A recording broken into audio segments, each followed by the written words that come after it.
Ladies and gentlemen, welcome to ReelTok, episode 134. Every time I read one of those numbers, it gets more and more insane to me. I am sad as always. The number climbs; it'll never go down, believe it or not. True. But I'm sad alongside my beautiful co-hosts, Mr. Tyler C. Whitmore and Mr. Seth Films Reviews. We're missing Cam. We do miss Cam, and we love Cam. We talk to Cam every day. Obviously, he's doing well. He's hanging in there, but we miss him on the pod, and we hope to have him back soon. I can guarantee you guys, at the very least, you'll see Cam when we do our Daredevil special, which I believe we have. I don't know how many episodes Daredevil is supposed to be. If it's 8 episodes, we got 2 more left. If it's 10 episodes, we got 4 more left. So we'll see when Cam rejoins us. But we miss you, Cam. I'm sure you're listening. We miss you and we love you. We have a great episode for you guys today. We're finally getting around to do our Severance Season 2 review, deep dive discussion. We're very excited about it. We've kind of held off talking about it, like between the three of us in a text, because we want to get all of our thoughts out on the podcast. We obviously know where we all kind of stand in terms of how much we love it, but I'm excited to dive deeper into like the spoiler aspect of it with you guys. We're also going to talk Death of a Unicorn. We're going to talk A Working Man. And maybe did you guys watch The Studio? Am I the only one here that watched The Studio? I haven't seen it, yeah. I've been the whole week has just been Severance, to be fair, so I haven't watched anything. I'm washed. They Apple TV, thank you. They sent the season to me like a month and a half ago. So I have the whole thing in my inbox. I haven't touched it, sadly. So I really should. All right, so maybe I'll just do like a quick review or just give my thoughts on the first 2 episodes of The Studio when we do the What Have We Been Watching. We also got a bunch of news, of course, the Avengers Doomsday Cast announcements, which we'll talk about. We got some big trailers we want to talk about, which we'll get to after all of our reviews. And then we'll end the episode off with our monthly Q&A. Very excited. Always love doing Q&As. Shout out to our executive producers, Mr. Stefan Johnson and Mr. Cody Whitney. We appreciate you guys. We appreciate you guys for your continued support. We appreciate all of our patrons for their continued support. We appreciate everyone for their continued support. Like we always say, even if it's as little as just liking one of our videos, that means the world to us. That helps engagement, obviously. So we appreciate any and all support that we get. But let's jump into our episode. It's good to be back. I wasn't here last week, so I'm excited to re-chat some movies and TV with the fellas. Seth, how you doing? Hello. I'm good. I've done nothing this week. You've binged Severance. What are you talking about? Yeah, I mean, well, yeah, we'll go to that. I told you guys the other day I'm going to Lille on Monday, north of France. Just like 4 days solo working, but I just thought, why not? I am staying I sent you guys like a repurposed like hay barn, which is cool. Yeah, look, that looks in sick. Like the countryside as well. It reminded me a little bit of the place where James McAvoy stayed in Speak No Evil, the remake. I haven't seen it. Oh, okay. I've seen the original. If it's like that, I have not seen the original, so great. I don't know. We have no comparison. It's I mean, like I don't know about you guys. It's my first time actually going away, as in like out of the country away. So that's cool. But that should be nice. What do you mean? I thought you're always going. Yeah, what you were just in like Portugal and Paris. Yeah, but that's not on my own. Oh, by yourself. I mean, like okay, on my own. No, I mean, like not with Anna or like yeah, I get what you're saying. Friends or whatever. But no, I just thought, work out there for a bit, get a rest for the mental, and then I might be going to Portugal the week after, dependent on life. I'm kind of sick of going away, kind of tired of it. Shout out America. Soon I was come. Gonna say, yeah, you better not be land of the free. I want to in July. Yeah, I need to book my tickets ASAP. I keep forgetting to do it. I'll do it this week. But yeah, that's kind of it. And what have I watched this week? Like nothing. But a shit week mentally. Just been really busy. I've watched 2 films this week: Through a Glass Darkly and The Hidden. Great. Me and Anna were watching Attack on Titan when they finished season 1. Great show. I've seen it at season 1 before, but it was a while ago and I never continued it. So yeah, peak. How'd you convince Anna to watch that? She likes. I mean, she watched like Last Airbender. I know it's not the same, but okay. And she's like big on Arcane, so kind of makes sense. We and then like the last few days, I've just been going crazy on Severance. Like for example, I only finished the finale like this morning, so that's kind of been taking up a lot of my time. And I got a bit scared because the finale was like a feature film. Oh, they're all like feature films, but like it was like an hour and a half. So I was like, oh shit. But obviously we'll touch on that. Hot take, it's good show. Severance. What else? Oh, I was meant to go to this, like, you know, the new Alex Garland film, the controversial one, even though I've not seen it. Mm-hmm. I was gonna go to this event for it with like it was like a private thing with Will Poulter, who's like, you know, my man crush. So actually, there's a lot of men crushes in that one. To be fair, it's like a fucking. It's like the Man Crush Avengers. Yeah, they got the whole White Boy of the Month cast, and then Joseph. It really is. I guess some people. I guess he's that is crazy. But I'm not going to that anymore. And then I think I'm going to Last of Us then soon. I can't remember what that is. Like a week and a half or something. I'm so jealous. There was a Last of Us event in LA. I did not get invited, obviously.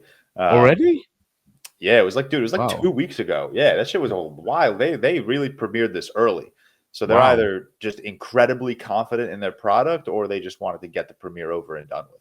Well, I think they did the same, I think, last year, 2 years ago. But I mean, regardless, The Last of Us, no matter the quality, like the viewership is going to be like high. Massive. Yeah. Yeah, you have to imagine so. So, yeah, looking forward to that because it's The Last of Us. Other than that, kind of real. Not much this week. That's kind of it for me, honestly. Tyler, how you doing? Doing all right. We've been during last week's episode, I was like sick. Like I was struggling through the episode, like dying with my throat and cough. Got through it though, but then this whole week it's kind of been lingering. I feel fine now. Riley got it a little after me. So she's lingering a little symptoms. Delayed in this. Yeah, it's I got well. Like 2 weeks. I just kind of congestion for ages. Right. It's like been phlegmy and stuffy. And it's like every morning I wake up and I'm like, I feel like I'm still fully sick. But then once I wake up and get ready for the day, it's like I feel fine again. But it's like I still haven't woken up feeling fully refreshed in like 2 weeks. But yeah, still like cough and just congested. So I wouldn't say I'm sick anymore, but it's like just like the lingering effects. I wouldn't say Riley's sick anymore either, but I think she's like only 1 or 2 days removed from it to where she's still like not fully recovered and going to need a few days. So we've just been kind of a sick household and haven't been the most productive as a result. But because we're trying to put our house in the market within the next month or so, and we have a lot of stuff we've been procrastinating just to like get it ready for taking pictures and listing that we're not ready for yet. So we have a lot of work to do still. So we'll get there, but not as quickly as you wanted to. What else did I even do this week? I don't know. Work, busy. I guess my mom's coming to town Monday. So she works remotely in Wisconsin for a company that's headquartered down like in Scottsdale, which is like the big popular city around where Phoenix is. And she's coming to work in person there for 2 weeks. So she's not staying with me because like I was like, you can stay with me if you want, but it's like going to be like an hour and a half each way drive every day to work. And I'm like, I don't know. I wouldn't really recommend that. It's kind of long ass commute in a place you don't really know, like for no point. So it's like, so she's just going to like stay up in a hotel near there and we'll see each other a bunch, but yeah, should be fun. Haven't seen her in a while. Haven't seen any of my family in a while really. So that's exciting, but yeah, really just trying to get the house ready to move back to Texas. But yeah, I don't really recall anything else. I mean, just been watching a ton of sports. Cam was at I saw he got to go to the Purdue game last night. It was one of those things where he was texting in like our some of the Film Talk fellows group chat, and so like March Madness, they have like 4 different sites where they play the games at this current stages, and one of them is in Indianapolis, which is, I don't know how far away. I know it's obviously near Cam. I don't know how far away it is. I think it's like less than an hour. That's pretty close. And it was just one of those things where his team was playing there, and it sounded like basically based on the text, like an hour or 2 before like the game started, he was just like, "Fuck it, I'm just gonna buy like the cheapest seats possible." And he bought those seats. Then he went to the game, and then he was able to finesse his way down to the lower levels a bit. But yeah, his team lost by 2 points. very close game at the end. Definitely like a few calls. Like, you know, I feel like anytime your team loses, you can like blame the refs. Like, you know, be like, oh, the calls are all against us. And everyone kind of says that. But as an unbiased third-party viewer, I can say Purdue and their fans definitely have some gripes for sure to be upset about in the final like minute of that game that really swung things. So bummer for Cam, but hope he had a fun time. But yeah, I've been watching a ton of sports. March Madness has always been fun. I've been watching a ton of the Miami Open, texting George endlessly about tennis throughout the week. Been fun matches overall. And let's see what else. I feel like there's more sport. I guess MLB kicked off, which is fun, opening day. Watched a little bit of that yesterday. I'm not a huge baseball watcher, baseball enjoyer, but it's one of I like watching golf, honestly, but baseball watching it is like, I love it because it's on throughout the whole day. So like, and during Pacific time, like baseball starts sometimes like 8 a.m., 9 a.m. during the day. And it's just like a nice thing to have on, like during the workday, just seeing like a green baseball field, like on a muted TV, just like in the room while I'm like in meetings and working. I'm like, it's just kind of like good vibes. And before I really cared about watching golf, I would do the same thing with golf. I'm like, it's just nice to have like a golf course on a TV. Like it's just like sets the mood right in the room, you know, while you're working. But yeah, so been a fine week in that aspects. Got back on the movie watching train a bit. You know, I've been washed this year, but we're hopping back on. We're so all washed. Yeah, Diary of a Wimpy really washed. broke the seals for me. So I thank you for that. We reviewed that on the Patreon episode for Friday, but after that I watched Boiling Point with Stephen Graham. Great film, movie. I assume. Yeah, not the TV show, which Yeah. comes afterwards, right? But it's a prequel. Yeah, I haven't seen the show. Prequel? I don't know. Is he also in that show or Stephen Graham? Yeah, I think so. I haven't seen the show. I think if someone will correct me, I think the show is kind of more based around like the environment and each individual character rather than being like a sole perspective on Stephen Graham. I think anyway. But I mean, I really like the movie. I know just Seth, you rated really highly as well. The thing for me is I normally do not love the kitchen genre, quote unquote, even though I do really love The Bear. But I feel like in general, to me, the kitchen genre of film is like, if you've seen one, you've seen them all, where it's like, I agree. Gonna be, which is, I really didn't like Bradley Cooper's Burnt for that. I was about to mention that one. Yeah. Because they're all, it's like exactly what you'd expect, like, oh, just screaming at each other, making stuff super stressful for no reason, which is why I like The Bear, because it does give like more quieter character moments of relationships and mental health and stuff beyond just like in the kitchen screaming and super stressed out. And even Chef to an extent, like before, like everything prior to going on is prior to going like, critics coming, stressed out, yell at each other. What about Ratatouille, Tyler? What about Ratatouille? Like Ratatouille? Yeah, Ratatouille's good. There you go. But Boiling Point, like for a 90-minute movie, just really impressive that every single character, like from the waitresses to even the patrons that come to the restaurant, to the hostess, to the cleaning staff, to the bar, like everyone gets their own, you know, kind of narrative to latch onto, even if it's they only get a couple minutes for themselves to shine. You kind of really get an idea for who everyone is. It really does like manage to track each individual person at least. It's really impressive. But obviously it's similar to Adolescence. It's the one shot, no cuts, which this was more so because it was during COVID and they basically only had a 2-day window to film, whereas Adolescence didn't really have those time restrictions, but they still went for it anyways. But obviously, if you missed our episode last week, we talked about that a ton. But yeah, I really like Boiling Point. I really am loving Stephen Graham, so I'm going to go on a little Stephen Graham binge. But yeah, I had a great time with that. And then from there, I jumped into the Final Destination franchise watch/rewatch. The first one, I feel like I've probably seen at some point, but I didn't log it as a rewatch because I don't really remember ever seeing the original. But the second, I've definitely seen a ton of times. I feel like that was a classic one that's on TV all the time. Second one was one with the log truck at the beginning. Which is the tanning bed? Is that 3? 3. That's 3. Yeah. 3 is the one I've seen the most. So it's like the first one I don't think I've ever seen, which is the plane. Second one is the log truck, which I've seen it probably 5 times as a kid at least. 3 is the one I've seen the most, which I had it on DVD as a kid, which went through a cycle of, at first I was terrified of it as a kid, thought it was like terrifying. And then I got to the point where I was like a teenager where someone came over and they're like, oh, let's watch a scary movie. So I'm like, oh, let's throw this on and scary shit. And then we watch it, like, oh, this was fun as hell, like hilarious, just like fun, campy, fun time to watch. And I swear, like I kind of vaguely remember the third one having like a choose your own death like option, like in your in like the menu because like DVDs used to be so cool back when we were like Oh man, kids where DVD they menu actually had like shit. features and stuff. And I swear, like I remember it having like a choose your own adventure type thing in the movie where it's like I remember like a guy gets like smashed by a forklift and like you basically before that scene it's like because like a firework hits it and knocks it over. So it's like before the firework goes off, it's like, do you want it to like hit the forklift and smash them or like hit the billboard and cut them in half or something? I was like, it is awesome, man. DVDs used to have so much more effort into them. But yeah, do you remember Shrek's? I don't know if you remember Shrek's ones. Yeah, they were so good. The main menu, I remember those. All of them were just so much more interesting. They don't do a lot of use. Like now it's just like play now, scene selection. That's it.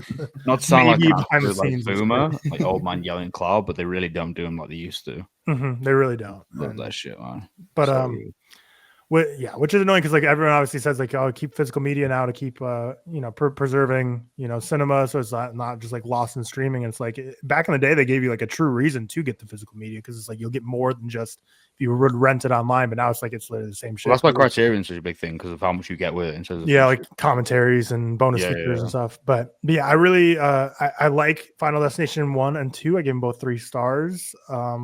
Both like I have a good time with both of them. I think they're fun. I think they're solid filmmaking as well. The Final Destination 3 is my favorite of the bunch due to nostalgia, but also due to the fact that like that movie has some real sauce. I think all the first 3 have sauce, but the third one, George, you mentioned in your Letterboxd review, like the tanning bed to casket transition is crazy. Insane transition. Then there's multiple split diopter shots. I was like, okay, I see you. Is that? Yeah, I need to go they actually have sauce the first 3, and then it completely jumps off the biggest cliff in the world for the fourth one when like they just go because the first 3 like are pretty practical. Like there's not a lot of CGI work going on, but then the fourth one is like 100% fully CGI and looks so uncanny and fake, everything about it. And it's what sometimes when you rewatch movies from like the late 2000s, you that like blockbuster populist movies, you're always at the risk of seeing just like such ugly filmmaking purely because it's a 3D film. So like let's just like make everything pop out at the screen, even though it looks just terrible when you're not watching it in 3D. Still looks terrible in 3D too, but the chokehold 3D had on people in like the late 2000s, early 2010s, just like ruined so many films because they just like, really fell so into the gimmick of just like every single shot we make in this movie has to just like for no reason make something pop out at the aside from Spike, it's 3D. I was just about to say that's the effect of Spy Kids 3D. Yeah, it probably is. That movie had a chokehold on the industry for like it really did 13 months. Just on Final Destination, I knew it was like big, obviously, but like some of the traction that so the trailer got, and obviously we'll speak about that, and like anything to do with it, it's I didn't realize how big it still was, and how much people were like kind of dude, yearning for a new one. I mean, we could talk about it now. It's in our news portion, but the Final Destination Bloodlines trailer is the second most viewed horror movie trailer within 24 hours. It amassed like 174 million views. I wonder what's first. I bet first is like it. Yeah, first is probably like it. Let's see. It grossed the most, didn't it? I think. Most like viewed horror movie trailer. What do you got? Now we wait. Well, now I'm seeing 28 years later. That did really like maybe that is one. Now maybe like 1 and 2 both have. That was a good trailer as well. That went crazy. I every time that trailer comes on, I think to myself, that's one of the best trailers I've ever seen. No joke, it actually is as well. Yeah, 28 years later, trailer got crazy numbers. I'm trying to fucking find it now. Hold on, I need to find the official stat on Bloodlines because I think I might be bugging out right now.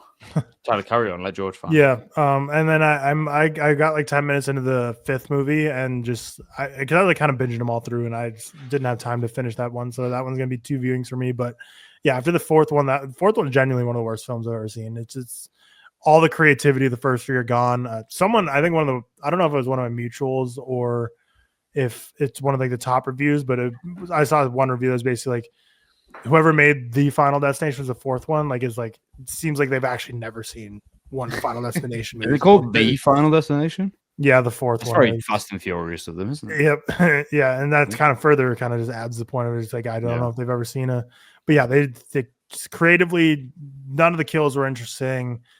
super ugly visual for film. Like it just completely falls off a cliff. The first 3 look great, then it just falls off a cliff at the 4th. And then the 5th one I'm jumping into, but I'm super excited for Bloodlines. I love that trailer. I've watched it like 5 times now. When is it?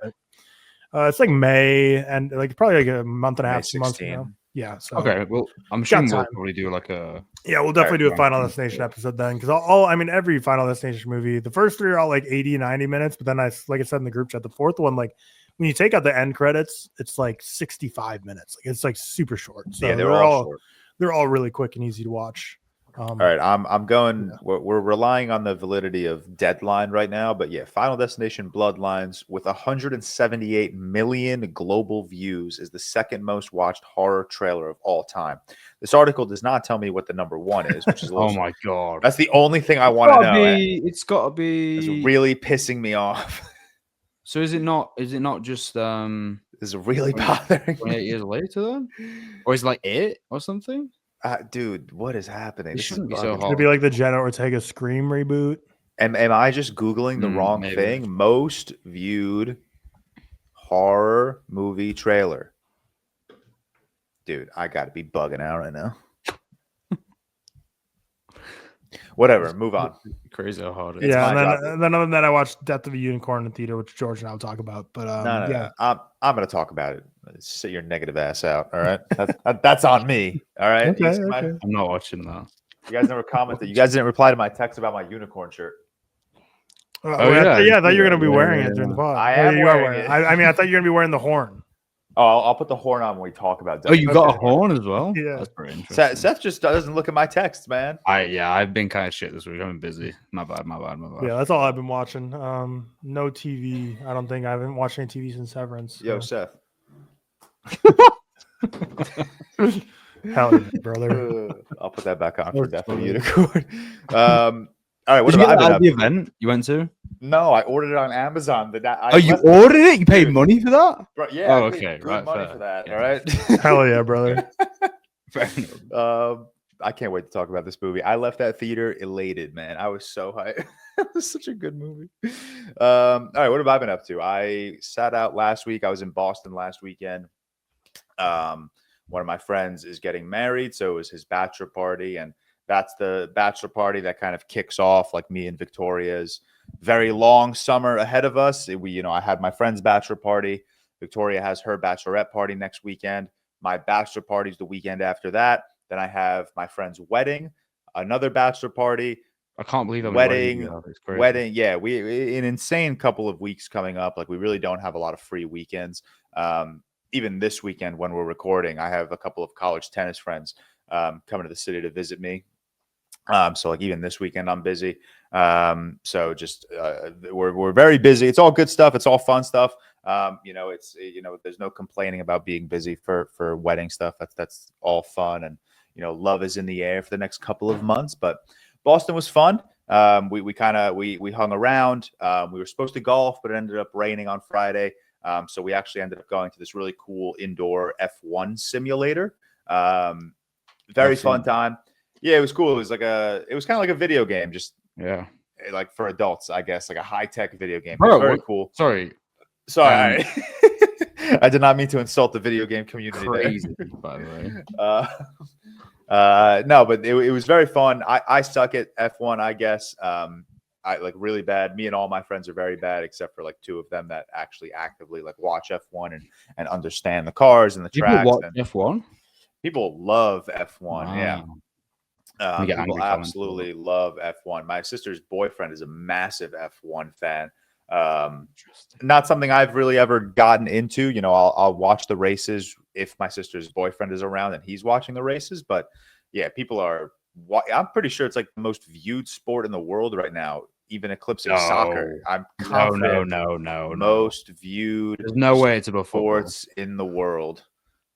There's no way it's above football. Is like number one by like. Maybe the on like a world. per event basis, because there's like Yeah. one race per week as opposed to like. all Yeah, the that's fair. races. Here, World Atlas, most popular sports in the world. This isn't counting. That's the problem. George is not a good searcher today. Dude, I'm sorry. Yeah, what's going on? Google's not giving me good answers today. I'm really looking like a fool. So whack. But yeah, what else did we do in Boston? We went paintballing, which was fun. I love paint. I ain't done it in years. I used to love Yeah, that. but paint that was my first time. That was a lot of like me and my friends' first time paintballing, so it was a lot of fun. Dude, it's a workout. Yeah, I know, it's crazy. You're not just like standing and shooting. You're crawling. You're squat. Like I was literally in a squat position. Did you do it in like an arena, or was it like an Yeah, outdoor one? it was this massive outdoor place that had it had like 13 different arenas. Yeah, so cool, man. So yeah, fun. it was so fun. So we played in they built like this thing called Ghost Town. It was very cool. There was a very standard arena where it was just like barrels that you had to like hide behind. And then we played like capture the flag in like the woods. So it was very cool. It was very fun. I was telling my friends, like we were playing paintball at like the lowest level because like that was the first time for a lot of us, and we were having so much fun. I can't even imagine how much fun paintball is when you like actually know, like, I don't know, I guess when you just know what to do, when you're like more experienced. It kind of hurts the next day though. Dude, it hurts like crazy. I'm not going to show you because all my bruises are in like my crotch area. But I have so many bruises on my leg. You can get beaten up if you're getting shot from like close range. But it was a ton of fun. And then that was really it with Boston. Then we came home Sunday, kind of just hung out around. Victoria and I caught up on Severance and White Lotus, which we'll talk about. What have I been watching? It's been so much TV recently, man, which isn't a bad thing. I always say, we don't watch a lot of TV. So, I'm kind of happy we're kind of like in a little TV kick right now. I went from Invincible and Daredevil, we're watching White Lotus, and we finished Severance. We started watching Desperate Housewives, which while I was in Boston, Victoria watched a couple episodes of Desperate Housewives, which was the ultimate betrayal. Yeah, crazy betrayal. Just moved ahead without me. So I got a bit of catching up to do. And then we got The Last of Us and like whatever. Yeah, and then like The Last of Us starts, Andor starts. So there's a lot of TV. Andor, George? Andor releases. Andor. I actually really want to watch season 1. You should watch season 1. Andor releases April. Oh, that's how I know. April 22nd. So the Daredevil finale is the same day as the Andor premiere. Not that you care about the Daredevil finale, but yeah. So you got time. You should definitely watch Andor. I'm telling you, I think it'll be one of your favorite Star Wars projects in general. It is a very, very good show. So yeah, there's just a lot of like TV shows that Victoria and I actively watch that just come out, that just are happening to come out at the exact same time. And then of course, Adolescence came out and I watched that, which you guys had a fantastic discussion on. I won't talk too much on that, but unbelievable TV show. If you want to hear like more in-depth thoughts on Adolescence, go watch ReelTok episode 133. Seth and Tyler and Jack Knightley, I believe his name is. Yeah. Knightley. They had a very, very long conversation, a very in-depth, very awesome conversation on Adolescence. But Brand, that show ruined me, dude. Stephen Graham is so fucking good. It's unbelievable. Yeah. And even that kid, man, I'm forgetting his name and I apologize, but even that kid, that third episode, that's just been seared in my brain. That entire conversation with the therapist, I guess she was, psychiatrist. I think. Yeah, the psychiatrist. But yeah, that was just a very, very unexpected. I mean, not unexpected. It's Stephen Graham. I trust that he makes good creative decisions. But it was a TV show I feel like didn't really have a lot of traction when it dropped. And then like a couple people watched it, gave it really great reviews, and then like I jumped in. We all kind of jumped in, and then it kind of like spread like a wildfire around like our film talk community. But I'm happy it's getting the praise it deserves. It's a very, very good show. Other than that, I haven't really been watching a lot. Working Man, Death of a Unicorn, we will discuss. I went to the re-release, the IMAX re-release of Spring Breakers. First time I had ever seen this movie. Insane experience, I guess. It's one of those movies I didn't entirely know what to expect going into it. But it's a Harmony Korine film, so I kind of knew it was going to be a little more on the experimental side. And it was experimental in a way that I found myself adoring throughout. There are experimental Harmony Korine films like Aggro Drift that I really don't fuck with. So I was a little nervous going into Spring Breakers, but I don't know, man. I understood the vibes of Spring Breakers almost immediately, and I just kind of let them take me on a journey. And it was awesome. It was a very beautifully shot film. There are a lot of like fantastic ideas floating around this film of, rebellion, that search for freedom. You're following these 4 college girls played by Selena Gomez, Vanessa Hudgens, Ashley Benson, and Rachel Corinne. James Franco goes crazy. Yeah, well. James Franco too. James Franco is just hilarious in this movie, and like such an unexpected. Like, I know he's a funny actor, but he's doing something in this movie I just didn't quite expect from James Franco. He's playing this really shady gangster who kind of like seduces these girls into this life of crime, and it worked very well for me. Like, I was genuinely very surprised with how much I enjoyed this movie, and I left the theater and I was like, I don't know what to think about this movie, but I know I liked it. It really is like, I don't know, bold is kind of the word coming to mind. Like, the visual style is very bold. It's very surreal. The soundtrack fucks, man. The soundtrack is very, very good. You have Britney Spears, Ellie Goulding, Skrillex, Cliff Martin, Waka Flocka, Rick Ross. You have just this whole like bunch of, very different artists kind of coming together and just giving this movie just that additional like life that it needed. But yeah, I was very, very, I'm going to keep saying it. I was very surprised by how much I enjoyed this movie. I walked out of it just very, very pleased with my experience. It's chaotic, it's experimental. You're diving into a very dark and morally ambiguous lifestyle. But it's just the way it's shot. You have these long scenes of these parties going on, and the noise cuts out, and all you hear is like Selena Gomez on the phone with her mom telling her how much of a good time she's having. And it touched me emotionally here and there. It made me anxious here and there. It really is just, it was such an interesting cinematic experience, because I did not know what to expect going into this movie. But it absolutely was worth the watch. It was cool to watch it in IMAX. Selena Gomez and her fiance came out after. It was like a surprise. We didn't know they were going to be there. So they came out her fiance as if it's not like Benny Blanco. Yeah, Benny Blanco. Sorry, my bad. But no, I appreciate respecting the ladies. Yeah, it was Selena Gomez's time to shine. She was there for her fans for spring break. What did she say about it? So she didn't say anything. She came out and she was basically just asking like, "Oh, did you guys like the movie?" Blah blah blah.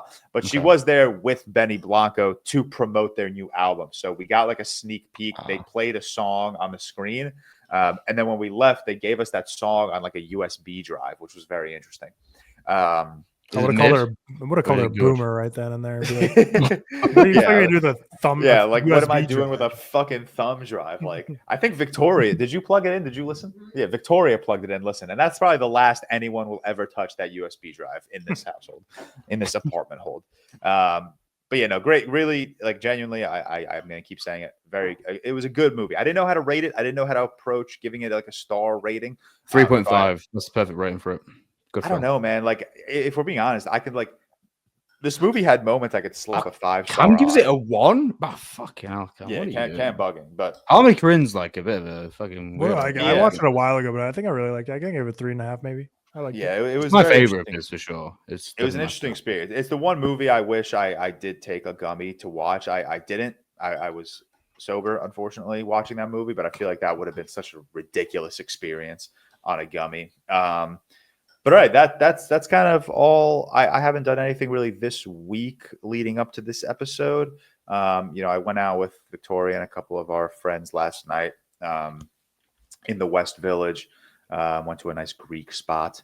But that's it, man. Just work. I took 2 weeks ago. I was off Thursday and Friday for my friend's bachelor party. So this week was kind of like a grind, catching up and preparing myself for next week when I'm taking off Thursday and Friday. So just a heavy grind at work right now. But all right, let's move on. That's we got some big things we want to talk about, and of course, Severance is going to be the big topic of discussion this episode. We're going to do a quick season 1 review. I don't know if we ever we definitely didn't do like a formal episode on season 1 for Severance, but I think I'm sure it happened way before the pod. No. Season 1 was 3 I think years it was ago. like 2020, early 2022, shit. maybe. Yeah, season 1. Wow. Yeah. You're right. Season 1 was before the pod even started. Okay, so we definitely didn't do a season 1 recap, obviously. So we'll do that quickly, and then we'll get into our season 2 spoiler-free review. And then we're not going to really, we'll go episode by episode, but we're not going to, really dial in on every single plot point. We'll kind of talk about just the big moments. I think that'd be impossible, honestly. Yeah, there's a lot going on. Right. I try. I don't know if you guys have the rundown open in front of you, but I try to kind of like highlight just the big moments of each episode. But we'll start with season 1. We'll just do a very quick review. We're not going to spend too much time on season 1. Seth, it's freshest in your mind, I believe. You just binged seasons 1 and 2 recently, so let's get your thoughts on season 1. I think it's kind of hard to give my thoughts on season 1, I guess, without it, because I think it's very structured, right? It kind of seamlessly moves into season 2, and it all kind of becomes a little bit more surreal as an abstract. First of all, I really enjoyed Severance. I think it's great. I think it's kind of as good as advertised. Like George said, I kind of went for it this week. At first, it's really interesting. It's a really interesting show, and there's so much going on, which I'm sure we'll go into, and so much in terms of nuance. And I think, not to be cliche, but it is one of those things that I think the more you watch it, the more you obtain over and over again. Like the first thing I'm gonna like applaud, and this goes for season 1 as well. And I think the characters are really interesting ways in which they progress, especially my favorite character, Mr. Milchick. Seth. Good name on the guy as well. Seth Milchick. He is like, fuck, man. I need that guy in everything, by the way. He's so good. It's the way the characters dance moves too. Yeah, well, spoiler. But it's the way it's crazy. Yeah, that's true actually. It's the way in which like the characters progress that I find the most fascinating. And I think this show does such a wonderful job of encapsulating thoughts and feelings of kind of working within corporate life and almost being, well, physically being, metaphorically and figuratively in the show, detached from your true self. And kind of, it's a show that mixes like ideology when it comes to religion, not based on religion, but almost mixes that in with corporate life and how companies are almost seeing you to work your way up the ladder, and that's kind of what we see from Mr. Milchick. And again, I won't go into everything yet, but I find it really, really interesting how he utilizes like almost religious tropes and entities like cult-like organizations and kind of turns it into corporate life, which if you've worked in corporate life, you'll kind of know, especially if you've had a bad role within it.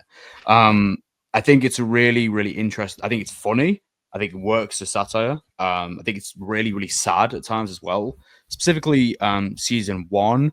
When I remember when I was reading about season 1, like before I'd seen it, a lot of people didn't actually like season 1. Well, not nearly as much. I actually, to be honest, although I love both of them, and I probably do prefer season 2, there's actually not that much in it for me between 1 and 2. I think it's a natural progression. I think 2 goes more surrealist, kind of puts stuff out there a little bit more abstract in ways in certain episodes. But I think season 1 has a really, really powerful entry, and it's a really powerful setup of the innies and the outies, and kind of coming to know what we expect, and almost setting up the story between Mark and his wife. I don't know what I can say because I can't remember when spoilers were like removed. I won't say it, but the setup between like relationships and kind of what goes on within the innie and the outie, and kind of the lack of communication or the unable to communicate between the two, and how they really are separate entities. I mean, I don't really know what I can say. It's great. Yeah, season 1, cool. But it kind of will make more sense, I guess, when we move on to 2 and then go from there. Yeah, we'll keep season 1 short because I do want to get to season 2. Tyler, season 1 thoughts. When did you watch? Were you new? Are you on? When did you watch? I'm new to this. I'm new to Seventh Train. Okay. So I watched probably when there was like an episode or 2 of season 2 released when I went through season 1, but I didn't get any season 1 spoiled for me because it just happened like, again, 3 years ago. I wasn't really involved in film Twitter back then, and wasn't really, I don't know. I feel like Severance really caught fire season 2 with everyone kind of like becoming like the water cooler show that everyone's watching. So I didn't really have anything spoiled. So I think season 1 which, you know, we're not like, I feel like we can't really spoil season 1 at this point. Like if you're listening to the Severance review, but you know, like the stuff you learn in like episode like 2 and episode 4, like there's such crazy plot reveals. Like when you first find out like Cobell is like his next door neighbor, you're like, holy shit, that's crazy. Like there's so many like just drops. You're like, blow your mind a bit. Then Every obviously like, the whole reveal of the wife. It's like another thing and another thing. It's like everything. But it's kind of like a really interesting character as well. Very, very much so. No, and it's played by, you know, obviously one of the goats. But it really is just a show that throws you into it right away. You just start with is it Helly R is the one who's on the table at the beginning, and that's just kind of how the show starts, of her trying to get figure out what's going on in this world.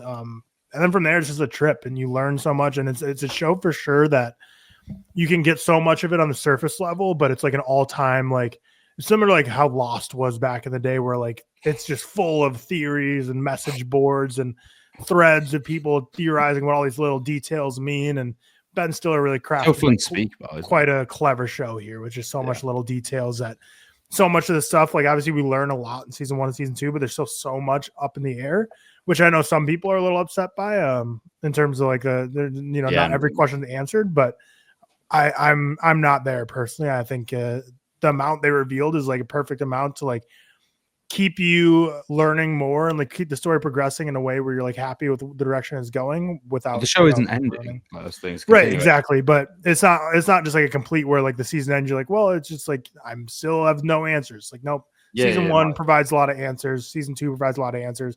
Still a lot of mystery. But yeah, season 1 was great. I really love season 1. Really love season 2. To me personally, I don't really think there's a big quality difference up or down either way between the two. I think they're both pretty much just really great seasons of television. Seth, I know you mentioned it on TikTok that the intro sequence is incredible. Good. Similar to everyone told me like Ben Stiller, I found a guy on Instagram, whatever. It's so fucking good. And also, just to reiterate your point, Tyler, the show is really interesting as well, because it is like so high concept. It's so accessible to so many people. You can't watch this show and not understand its themes. If you do, like I genuinely be worried about you. But like, you know, it's so easy to obtain, but it's also so nuanced in the way where you're always missing things, you're always picking up new things. And I think that's a really hard balance to hit. You know, most of the times now we either see things that really bang it down your throat, whether it works or whether it doesn't. But then I think this works in the way that it's accessible, it's high concept, but also manages to maintain its surreal elements that kind of only, you know, like even, I'm assuming, I was going to say me, but I'm assuming all of us, there's going to be things we missed for sure. There's so much to this show. And like those things where, you know, I would watch something, there'd be a sequence up, like a conversation about, I'd think nothing of it. And then the episode after, I'm like, oh shit.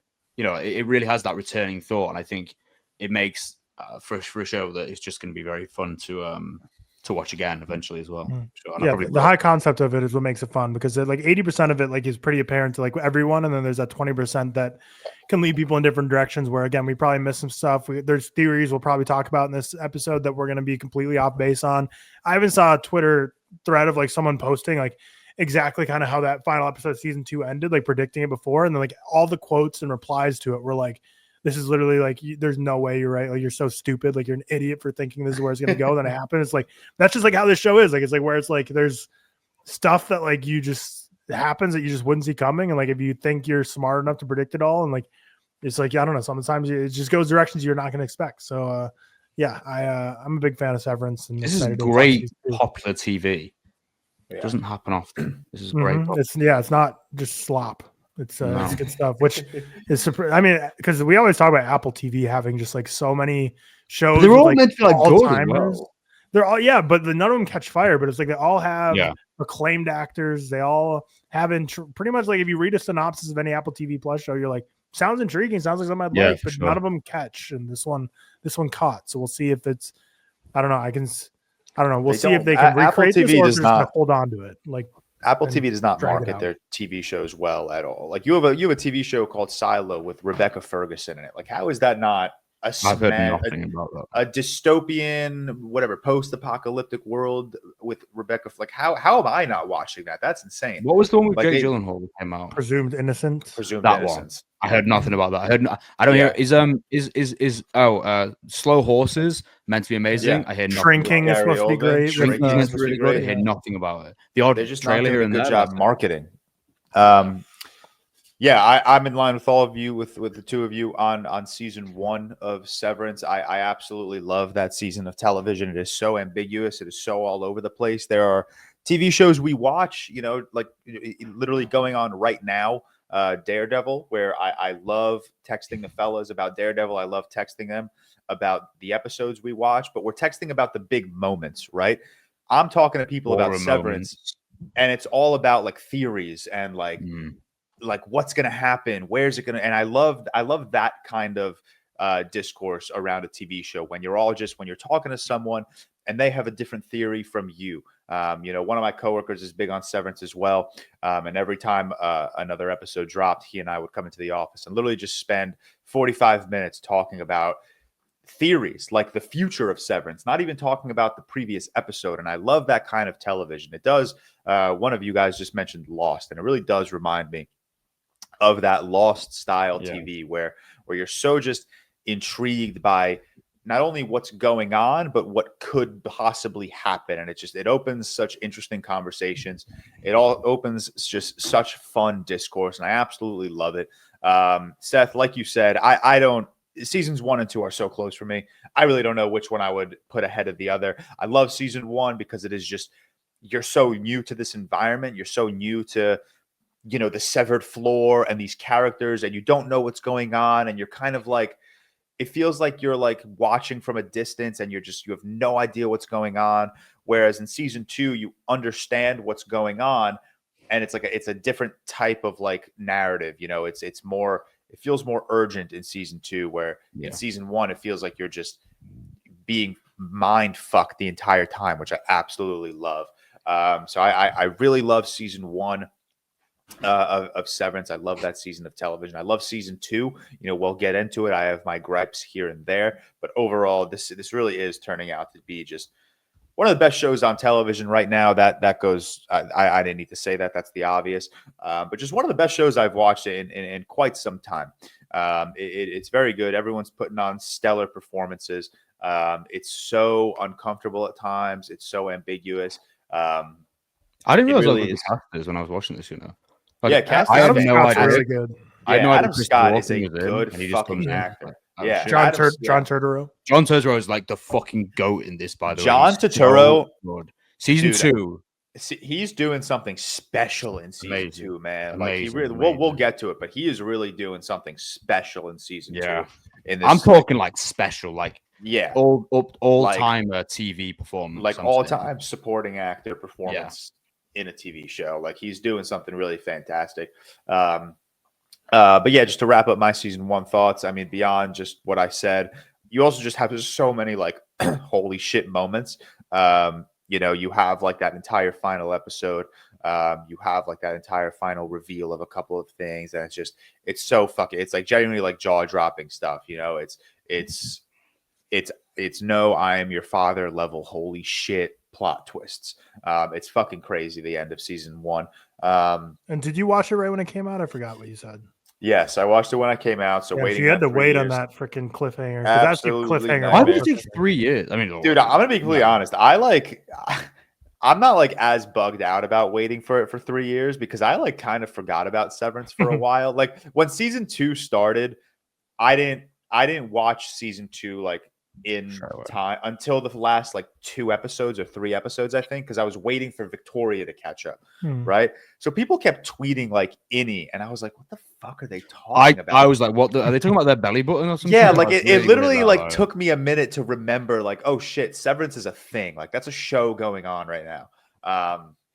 So yeah, the 3 years didn't really bother me because I kind of forgot about the show. But all right, let's get into season 2. I mean, do we even want to do spoiler free? Like we kind of understand. I mean, it's tough, man, because like I think it's like there's no way to talk about the show without talking about a lot of what I said about season 1 also makes sense for season 2. Yeah. However, I think season 2 is, like George said, very high pressure, high moment. It's very a lot more abstract and surreal in certain elements, which I liked a lot, and I think they really pushed the envelope with that. but I think it's very hard to speak about anything in the show without spoilers. Yeah, you know, we can for it. just jump into. I'll give a 30-second. This is what a non-spoiler setup of season 2 is. Severance, obviously, the procedure is they put a chip in your brain that completely separates your work life from your outside life, and people usually use that to escape what's going on in their real life, whether it's because they can't hold a job or whether it's because there's some trauma they're really trying to process. Lumen is kind of like an easy place to go work and sever yourself and just kind of escape from whatever reason that your previous ability to get a 9 to 5 was a challenge. Each character kind of has their different reasons for it. And at the end of season 1, we see them start to kind of rebel and try and figure out what there's some sinister stuff going on. They're able to flip the switch and try and really flip things on its head and trying to figure out what's going on with Lumen and what the real purpose of this is, and figure out why all these people are doing all this mysterious, shady stuff. And season 2 is really them further trying to free their innies / reintegrate / try and figure out what's going on with Lumen and mystery. And it's like, that sets it up. And then from there, it's like everything else you talk about would be spoilers. So it's really just, I'm trying to continue to figure out what the hell's going on, and kind of are starting to, I don't know if regret's the right word, but the severance procedure was maybe see themselves as individuals, try and communicate with the outside, blah, blah, blah. Yeah. Yep. So I'll throw the spoiler tag on now, and George, however you want to facilitate it, go for it. Yeah. Let's get into the spoilers. So like Tyler said, the ending of season 1, it's that now iconic "she's alive" coming from Innie Mark as he kind of as the overtime contingency expires. And in that same episode, you obviously also find out that Helly R is Helena Egan. And she's got that had to be, I know we're talking about season 2, but the ending of season 1. Was that season 1? Yeah, wow, being Helly R and being jumped into that like gala for you had to have been the most fucked up thing in the world. But that's beyond the point. So you didn't find out that wild. Yeah, dude, I would have bugged out. But yeah, season 1 opens. Mark's team is replaced. That's kind of short-lived because Mark, it's really short-lived, isn't it? Yeah, very short-lived. They kind of realize that they really need Mark to finish Cold Harbor, and the only way to do so is to get his whole team back.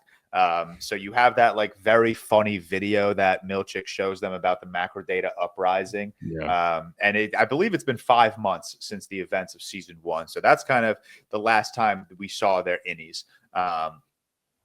Which I'm assuming is just it's explained by giving Lumen time to figure out how to like handle the macro data uprising and the overtime contingency, and kind of explain it to the board, explain it to the public, and kind of like figure out a way for when Mark, Helly, Dylan, and Irving do come back as their innies, they can give them like a plausible explanation or like an easy way to move forward from it, which they did with that video, basically calling it a macro data uprising and telling them that Lumen has like, I guess, just restructured themselves and made themselves a hospitable, like working environment. The biggest things of season 1 are obviously the macro data uprising video. But Mark tells everyone about Miss Casey. Obviously, at the end of season 1, he finds out that Miss Casey Gemma is Outie Mark's wife. But Helly lies. Helly lies about her Outie, which crazy decision. And then you have Irving, who's heartbroken. When the overtime contingency was going on, he went to Bert, found out that Bert is in a relationship with Fields. Married. I think. They're definitely married. I was about to say boyfriend, but no, they have to be married, I assume. I don't know. This show's like 70s. Maybe it's not even legal for them to be married at the time. Yeah, but they're like living together. All intents and purposes. It doesn't really last for anything. They're in a relationship, and Irving is heartbroken, is what we're getting at. But those are the big moments of episode 1. It's a great jump back into the season. It opens up a couple of doors. Helly hiding her true identity. Mark telling everyone about Miss Casey, which kind of like unravels in like a holy fuck, like what do we do type scenario.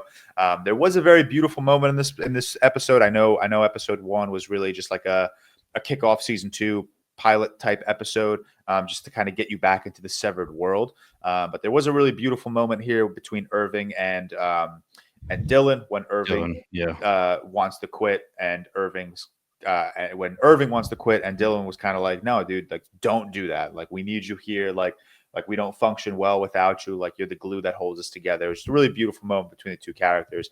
And that kind of like, maybe I'm like not remembering season 1 properly, but like right from the get-go of this season, I was like, John Turturro is doing something right now. Like, and I don't remember that level I don't know why. Maybe I'm just forgetting incorrectly. Maybe it's been a while since I've watched season 1 of Severance, but I do not remember him being like this good in season 1, you know, like this, like his eye performance alone in this season is unbelievable.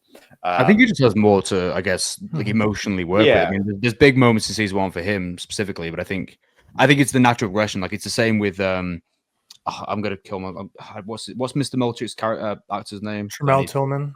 Yeah, I need to respect that guy, but it's the same as him, where Mr. Milchick like has these added responsibilities, and kind of you see him.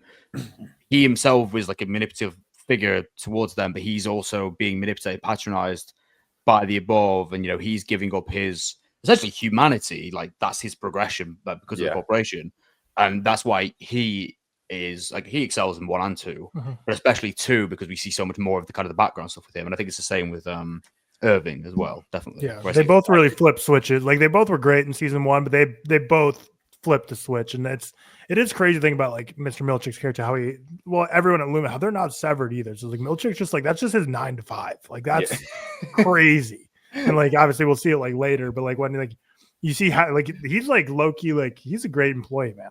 Like, he's their ideal, in that he's basically given up his humanity to operate on the highest level for them.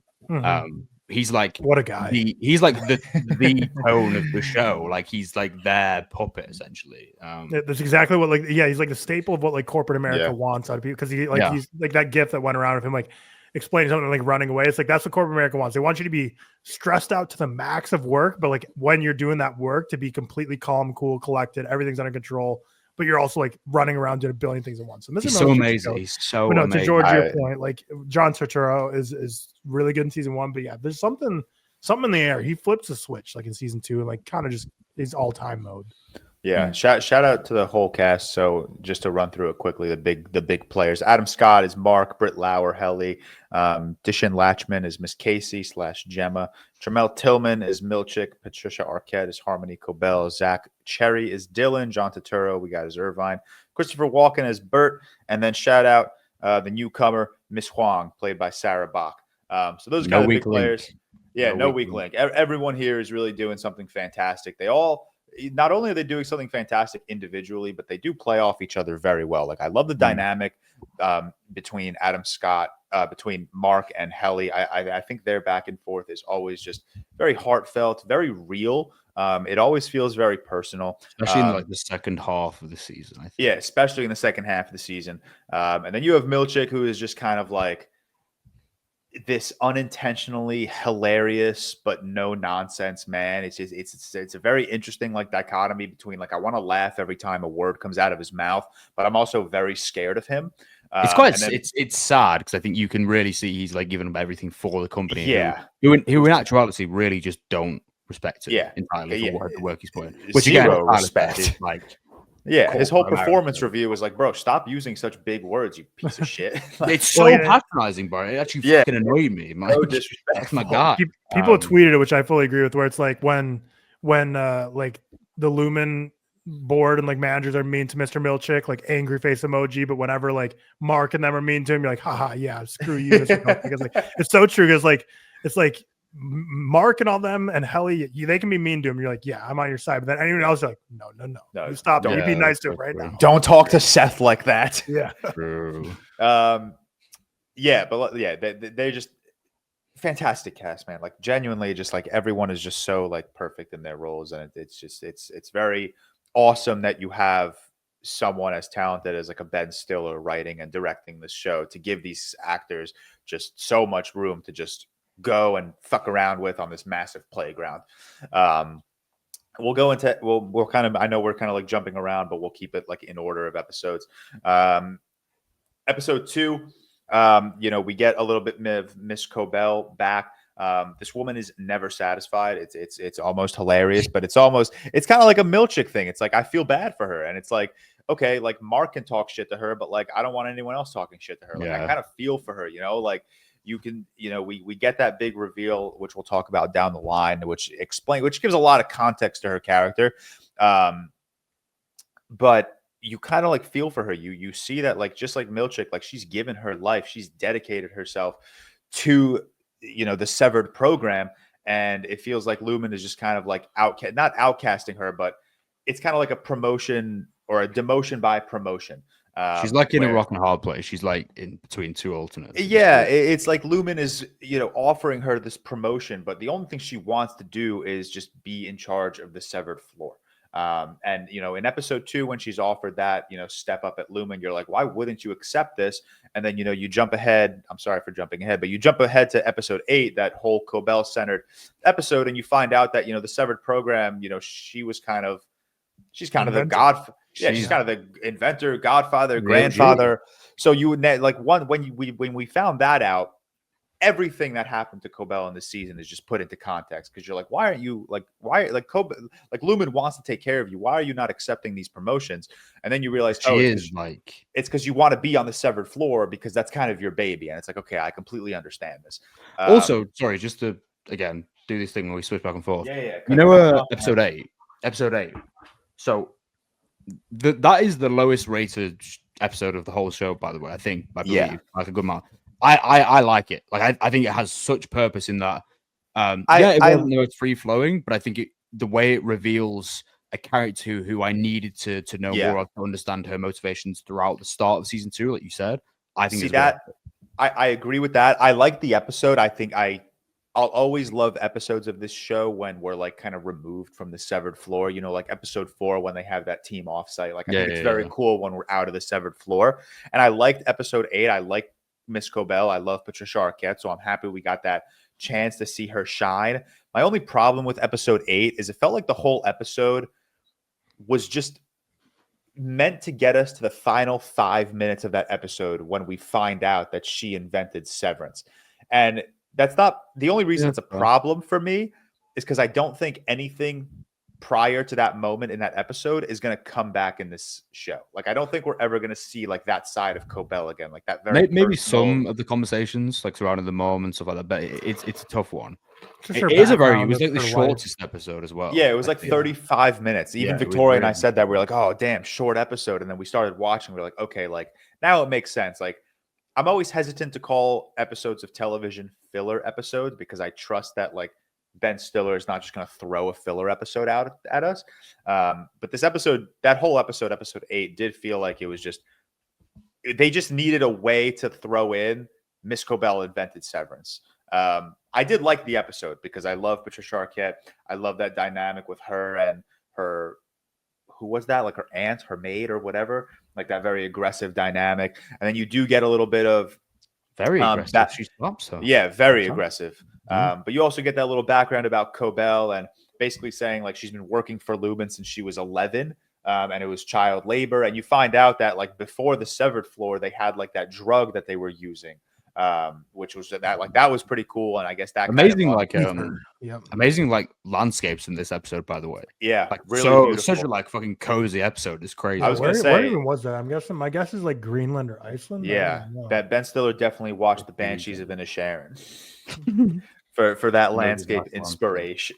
Yeah, like it's a really, really good episode. It looked. I do know what you mean though. I think that it's a tricky one because it definitely was built to kind of have that final reveal. But I did like to see Miss Cobell in her kind of most vulnerable state, so to speak, and kind of have that release for her. And I think she needed that solo episode because I do think as a character, it would have been a waste not to have one because she has so much in the early season of season 2. Where I think, like you said, that kind of encapsulates how she was feeling during that time, you know? So I know what you mean, but I definitely like the episode probably more than most for sure. Well, we're also, let's be real, we're talking about Severance. Like the worst Severance episode is still a fantastic episode of television. But then we're still in episode 2. Yeah, we're in episode 2. Dylan and Irving get fired, and then Mark quits. So I like that we get, I don't know if I would call this unnecessary, but I like that we get a little like snippet of Dylan trying to find a job outside of the severed floor and just how like difficult that probably is. And how disgusted that interviewer was by the literally. Dude, that guy looked like Dylan said he was severed, and the guy was like, "That is like." The guy looked like someone shot his mom or something. It was, like his face crazy. Dropped. It's good to see that because you're right, because it's like we don't get much interaction with the outside world in terms of how the general public feel about people who are severed and feel about that, going through that life and whatever. So that was actually really interesting. I like that. Yeah, I think that's a detail that's going to come back a lot in season 3 or the future seasons too. When this like uprising starts to really take place, is that we're kind of realizing like the general public hates Lumen and like hates what's going on there and thinks it's really unethical. And we saw that a bit in season 1 as well with like the. But I think that's going to come back for sure. That when this revolution starts to really expand beyond just the severed floor, that it's going to make for some interesting dynamics with how the outside world perceives what's going on in Lumen. But yeah, that's really cool because obviously we know Mark severed himself. We knew that beginning of season 1, where it was because he lost his wife and he couldn't really deal with the tragedy. He's like, if I can escape this for half a day, cool, that'll help me get through life. Whereas for the opposite, for Dylan, it's like, nah, I don't know. I'm kind of a loser, I guess. The fact he can't keep a job, I don't know what, we don't really learn why. I don't remember like what it is. If it's just like low work ethic or he's just not that skilled or what. But basically, we kind of just learn that he can't hold a job to save his life with the outside world. So it's like this is kind of his only shot. His wife, any Dylan, so to speak, and his wife, where they kind of go back and forth. I don't know what episode that was in now, but about kind of how he's just essentially struggling to hold a job and to hold a career and have a pathway. I can't remember what he says, but obviously we'll get to that anyway. Yeah, we'll get to that, but I did not like that shit. Not like it's a bad part of the show. Like it's just character decision making is bad. But yeah, so it's so funny because like in episode 1, Mark doesn't have his team around him, and he gets them back. In episode 2, Mark's team quits, and then Mark quits, and then they all get them back. So it's like a funny like 2 episodes of just going back and forth. Like, okay, is the team here to stay? Is the team here not to stay? When I watched this, obviously I hadn't seen. I was really good actually. I hadn't seen many spoilers, and when I watched the episode 1 of season 2, I was like, this is just like a new team now. They're all like outies. They were like escaped or some shit like between it. I was like, that's kind of weird. So I was quite glad to see them back. Yeah, it was. It's like the show just throws shit at you just from all cylinders. It just throws stuff at you every angle. Really, it's crazy. Fucking gang getting back together. But we'll get into episode 3. This is like the episode kind of that. I mean, Mark told them about Miss Casey / Gemma in episode 1, but episode 3 is when Mark and Helly really like start to they're going. They're literally handing out pamphlets like, do you know this person? Do you know this person? So they're really getting into it. We stumble across Brienne of Tarth in the Mammalian nurturable department. That was a cool little Leo moment. That was crazy, man. Like she came out with like the big like with the goats. Was that her first sequence where she's like, show me your bellies? Was that this episode? Yes.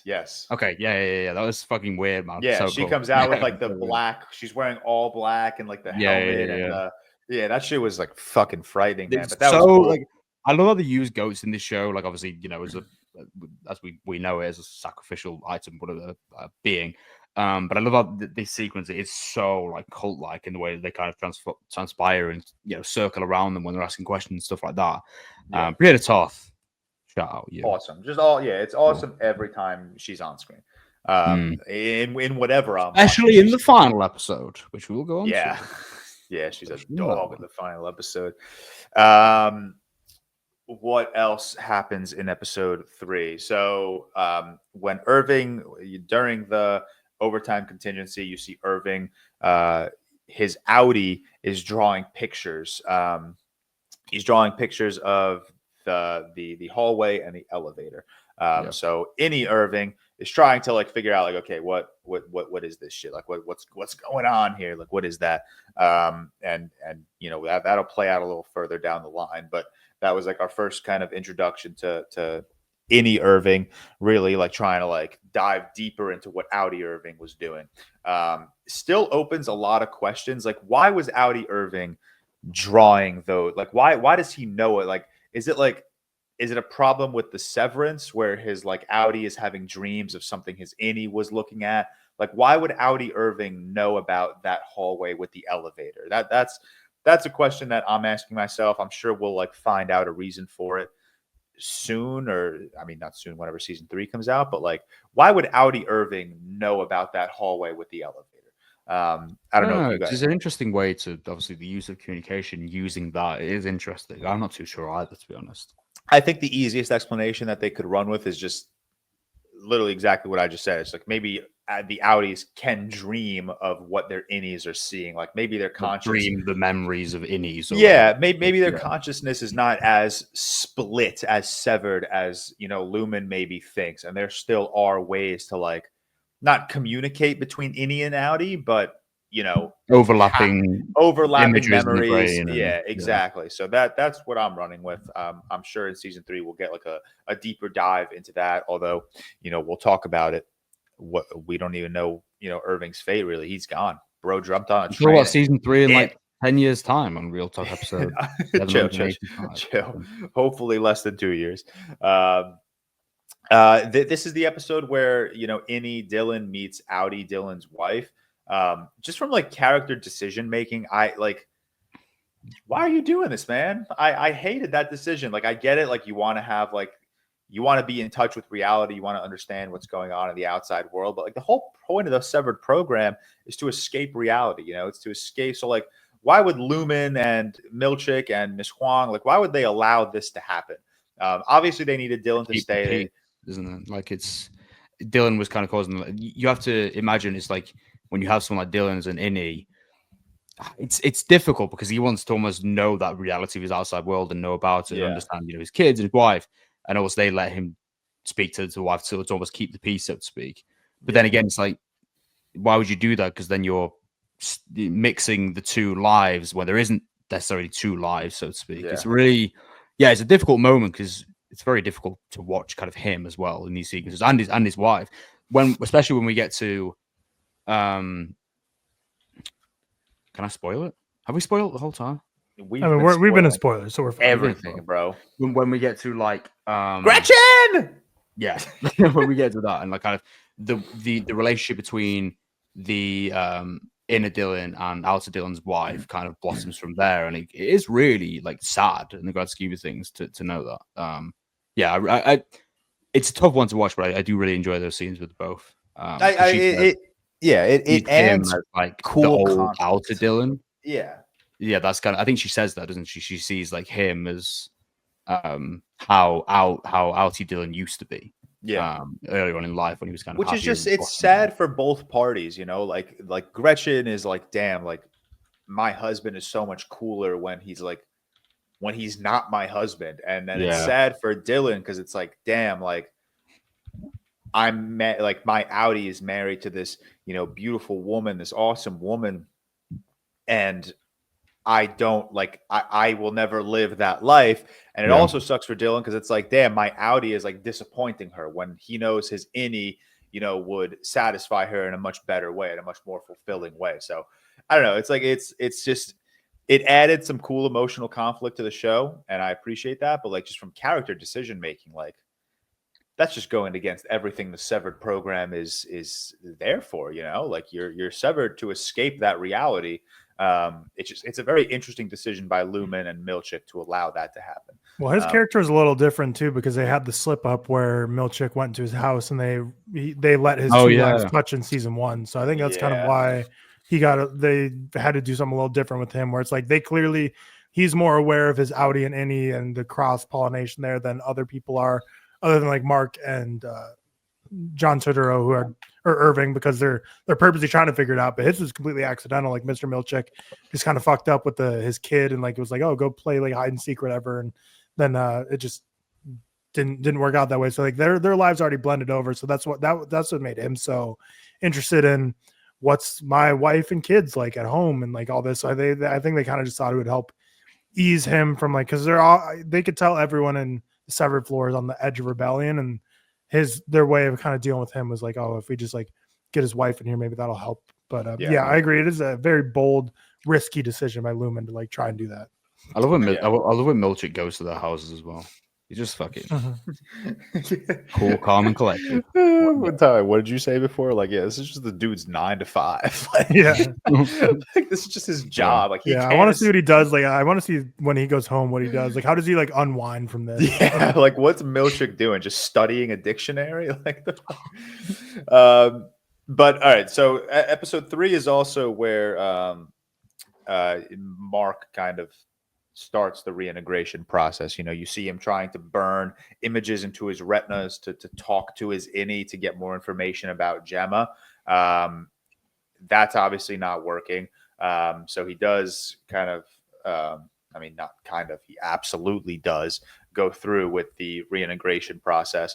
And that, like, throughout the whole season, you see him having, flashes, when he first does the reintegration process, you see it like very quickly jumping back and forth from innie to outie Mark.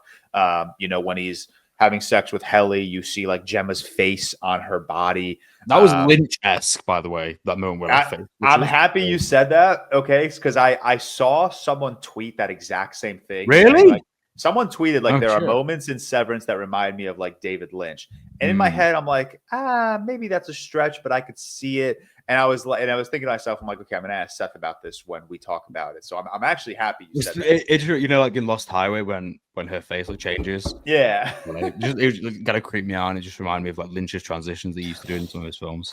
But that also, like, just since we're on the topic of like the I guess aesthetic and just the way this TV show is shot, beyond just like the storytelling and the mind fuckery of it all, like, this show looks great. Yeah, like, this show every looks episode.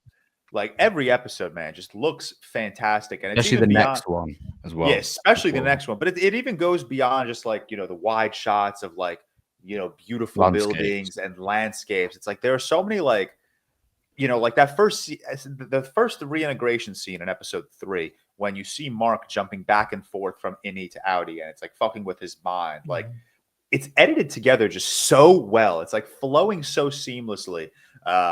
Even beyond all the technical stuff too, though, like the production designers are like hitting home runs in the going show too. crazy. Like the set designs of all this like 70s or like new early tech age aesthetic is super neat. And like the parking lot, the building, like it just, all of it's just such a cool vibe. Yeah, and it's like sorry, George, go on. No, I was just gonna say, it's like I can't even say like I didn't expect this from Ben Stiller, because like he's directed Walter Mitty, which is an awesome movie and it looks great. He's directed Tropic Thunder, again, awesome movie, looks great. So like he has that experience in the director's chair.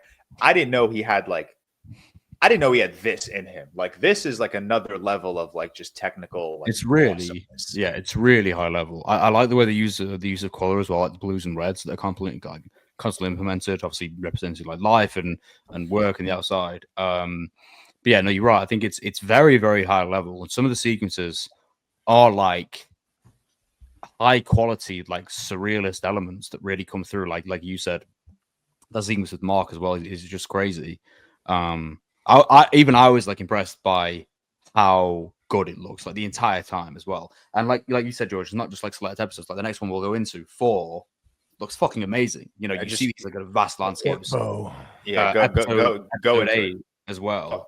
Looks amazing, 4. But it's not just landscapes; it's everything. 4. What an episode! Yo, hold on. 4 is such a trip in the sense that like once it starts, wait, what am I watching? Thank you. That was a good reenactment. That was a really good job. Appreciate that. But no, 4 starts out. Silence almost made me kill myself. 4 starts out in such a way where you're like, "What the hell is going on?" Like, it just completely is so out of like. You're just all of a sudden on this like retreat, and you're like, "What the hell is going on?" They're like hiking, and they're like in their like business casual attire, trying to go like see each snowy other hike across the hills and whatever straight away. So the opening of that episode made me lol, because Mark is on top of the mountain and Irving is on the ground, and they're like, "Come up here," and Irving's like, "Should I come up to you?" Like, that shit had me cracking. It really is that left field, because it's such a swing to have like a working retreat and be in the moment. And obviously what we'll go into as well. I love the way they use the identities in this and kind of how they explore that. And this episode for me is like a top 2 maybe of the entire show, top 3 maybe. I love this one. It's you learn so much. There's so many reveals here that are crazy. It's so devastating. The end is so insane, but it's also maybe like the funniest episode as well. Like again, like it's so funny just Milchek like putting his whole Milchussy into like being this boss.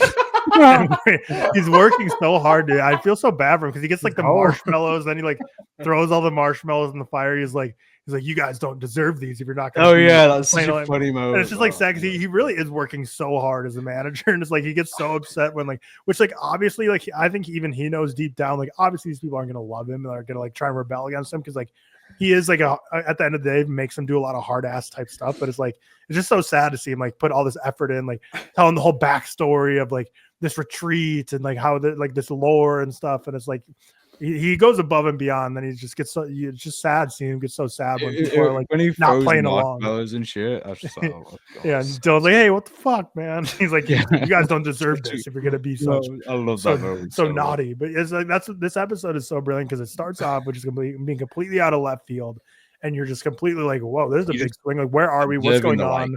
The dynamic between them and Milchek is like this is like full frontal. You know, him as kind of operating on this like robotic team leadery role when it's like disciplinary actions. Like the Marshmallow series is amazing. Him telling stories and stuff, like a scout leader. I think, but it takes, like you said, such a turn as well, and it really is out of left field. When it started, I was like, oh, where the fuck are we now? Like I was so confused for a second.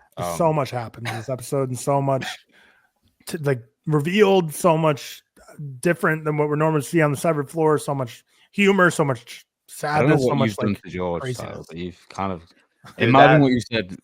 That fucked me up. That fucked me up. That's all time Tyler Whitmore comment on the ReelTok. Milchussy, bro. I was very good at these. Like what the fuck? One worders like puns. That was ridiculous. Yeah, that is one of your greatest. God. Holy fuck! How do we even tackle this episode? Because obviously the big reveal is like George alluded to with the face swapping and what happens there and what we realize about Helly. But I want to jump to that reveal immediately because Irving, man, this is his episode for sure. Yeah, we're gonna keep jumping back to John Turturro, but like this is his episode, and this is just phenomenal. Like he is so good. It was. I loved the switch in Turturro. You know, he makes a comment and then Helly says something disrespectful back. And you can just see that switch. It was about Bert. It was about Bert. Yeah, it was about Bert. Yeah. And you can just see Irving like looking at her like snaps, I don't know. And it's weird because like Irving is snapping in the episode, and I'm like, dude, like calm down. I'm like, you're out of line right now. And then you get to the ending where he's really out of line. He's drowning Helly. Bro attempted murder. Literally attempted murder. And Helly's screaming to Milchek like, fucking flip the switch, Seth, or whatever. Yeah. Do you understand how fucked up that probably was for Helly? Okay, she falls asleep at the gala with the overtime contingency, and then she wakes up with Irving trying to kill her. Fucked, bro. That's insane. But that I don't know about you guys, but that was like a holy shit level reveal, equal to finding out Miss Casey is Mark's wife. Like that, I don't know. I mean, maybe I'm overstating it, but or just overrating that Helly reveal. But that like genuinely, I was like, holy fuck, it's been Helly, it's been Helena all along. Like that's all season 2. Yeah. We're 4 episodes in, and we just realized that it's been Helena the entire time. I agree, especially because I think that the way kind of Irving reacts to certain moments and kind of her not being kind of her old self, so to speak, it really, really shines through. And I think even when I actually want to watch this episode again because I think there's just so many like subtleties throughout it. And it has that kind of big explosion as well. I want to rewatch like episodes 1, 2, and 3 again and see if I can like notice that that's Helena. Because like dude, again, shout out Ben Stiller. He did such a good job at writing these characters. Like I didn't even notice that was Helena the entire time. Okay, right. And that's also. I'm already forgetting her name. I apologize. Severance cast. Also, big credit to Britt Lauer, who plays Helly / Helena. Like, it had to have been just like the finest detail that separates Helly and Helena. because he connects the dots. Because like you said, George, which is me as well. It's almost like you see Irving, you're like him snapping, and you're like, wow, this is not like how you're like, yo, Irving calm is down. characteristically, but he's kind of connected the dots so well in that kind of moment of this big reveal. Like, I think what Severance does so well is when it has these reveals, they feel so earned, even though there's so many, obviously not as big ones, but there's so many little ones. Every twist and turn feels so earned throughout the show. And I'm with you. Like, I didn't connect the dots either.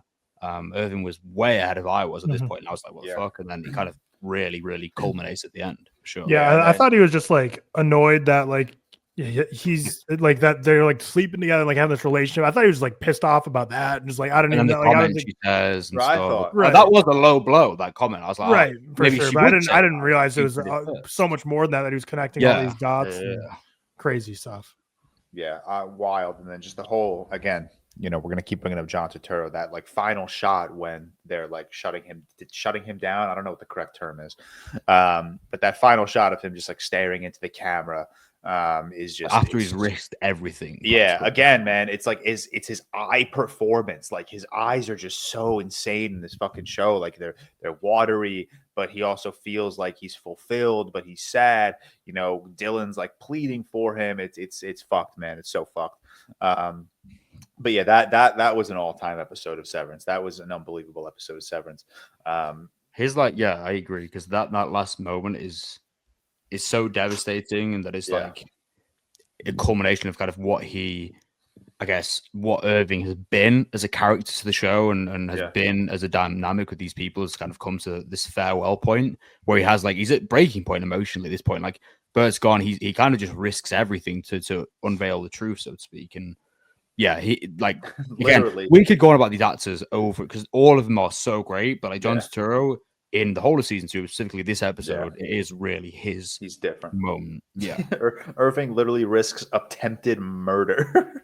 Yeah, like Irving, like he's a breaking so point. Insane. He's bro. like a That's point so where it's like, you know, insane. he almost just his existence is, even though his existence is nothing anyway, but his existence, he really, to him now it feels nothing. So he's like, fuck this, I'm just gonna risk everything to unveil. Which is crazy. Yeah. But that shit is so wild, man. Put me out of nowhere, because that's like until this point it's such a massively violent moment. You know what I mean, it really, really caught me off guard for sure. Yeah, the show never. There was never really any like real large violence in like season 1, and then season 2 you have like the episode 4 drowning. You have the finale, which is crazy. Yeah, with you know, Brianna Tarth. You know, it gets a little violent there. Yeah, Brianna Tarth comes in with her sword and armor. And literally, crazy. Just starts fighting the Severance version of the Hound. The Hound just comes round. He's like, oh shit. But all right, we'll move on to episode 5. We open up with what do we open up with this in the episode? Helly returns. Helly R returns, or Helly S returns. I always forget which one's which. Yeah. But Helly, any Helly returns, and naturally it's tough to trust her. The entire time we were after episode 4, every time I saw Helly, I would look at Victoria and I was like, I don't trust her. Like I don't know who that is. Like, and I love I don't know who that. you are anymore. Yeah, no, like literally, like it made for a very like, it was like an annoying viewing experience, but also I was like, I like this. I like being like this unsure about what's going on. You know, like even you get to like episode 10, when, you know, Mark is finishing Cold Harbor and Helly is sitting at the desk with him. She's asking a lot of like interesting questions. And I was and I was looking at Victoria and I was like, those are very specific questions. Like that seems like someone's trying to gain like a little bit of information. So there was just a lot of moments after episode 4 where I was just like, I don't know who you are. You know, the show shows us Helena in the real world, and how Lumen like basically was like, no, you have to go back down as your innie. Like you have to continue this. You have to keep an eye on Mark. Like you have to. So they show us that it's possibly innie Helly. But still in the back of my mind, I was like, I would never trust her. You've been played at this point, haven't you? Yeah. Like I truly would never, like Helena went as far as to have sex with Mark. Like there's no world in which I trust her ever again. I think with this episode as well, I think it's such a great aftermath of kind of the previous events. And I think this one as well, it's like for Milchick specifically, I'm thinking of the right episode. kind of almost shows like an ounce of humanism here as well, that we don't see often. And it's such a great aftermath to what happened in previous events. And like you said, it's because you've been played before with her character, it is kind of weird, and everyone's a bit like, oh, and this kind of happens throughout the rest of the season where, you know, she'll have a conversation with Dylan, and it's like, well, you led us here. You got us to this point. It's like, well, she didn't, but she did, you know. It's a really interesting sort of dynamic between the two. So yeah, I found it really interesting. It's another way Severance does really well, where it's like, I don't know, trust you at this point, because you're like, oh, it's just throwing something at us again, for sure. Yeah, all over the place. That's also this episode really felt like a mid-season premiere kind of, because the episode opens with Helly like walking through the elevator, seeing Miss Huang, and you're like, oh, okay, like we're resetting right now. Okay, you have Irving's funeral. Dylan kind of takes over the search for the exports hall. You know, Milchick's performance review. Irving is outside, and he's kind of like, he's getting closer to Bert. It had like a very like mid-season premiere type of vibe to it, which was very cool. Like everything kind of reset, you know. Mark's relationship with Helly reset. Dylan's relationship with Irving and the exports hall reset. You know, Irving kind of reset himself because now we're with Audi Irving for the most time. So it had a cool vibe to it, episode 5. A lot went on. You obviously had like Milchick's performance review, which was like a very entertaining scene. You know, that's cool. Yeah, it's so funny. And then you get like a little bit deeper into like Bert and Irving. My theory on Bert, and maybe I'm just stupid, I don't think Bert is severed ever. I don't think he's ever been severed. I think he knows exactly what happened with Irving down on the severed floor. I think he's not severed. That's my theory with Bert.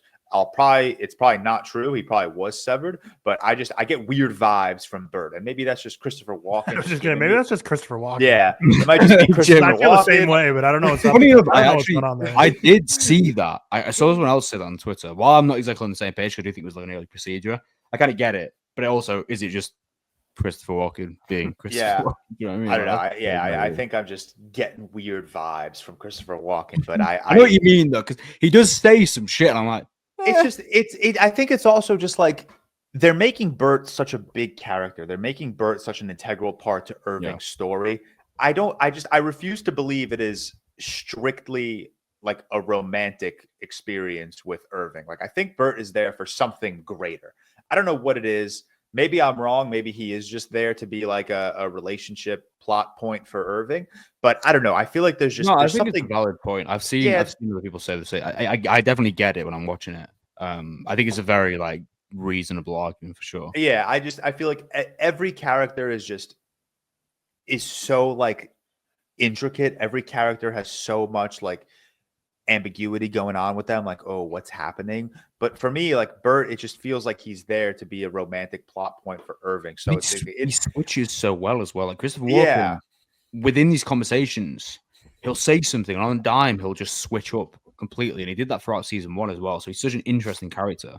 Yeah, I feel there just has to be more. I think like that's my theory. It's not like the most intelligent theory. It's a very basic theory, but I don't think he's severed, and I think something more is going on with him and Lumen. So I'll be curious in season 3. Maybe that's it. Maybe that is the last we see of Bert in season 2. You know, maybe he's either not severed or like always one of severed. The very first to have the procedure. Yeah, like one of the OGs throughout. Yeah, that would kind of be my leaning. But possibly. I definitely get it for sure.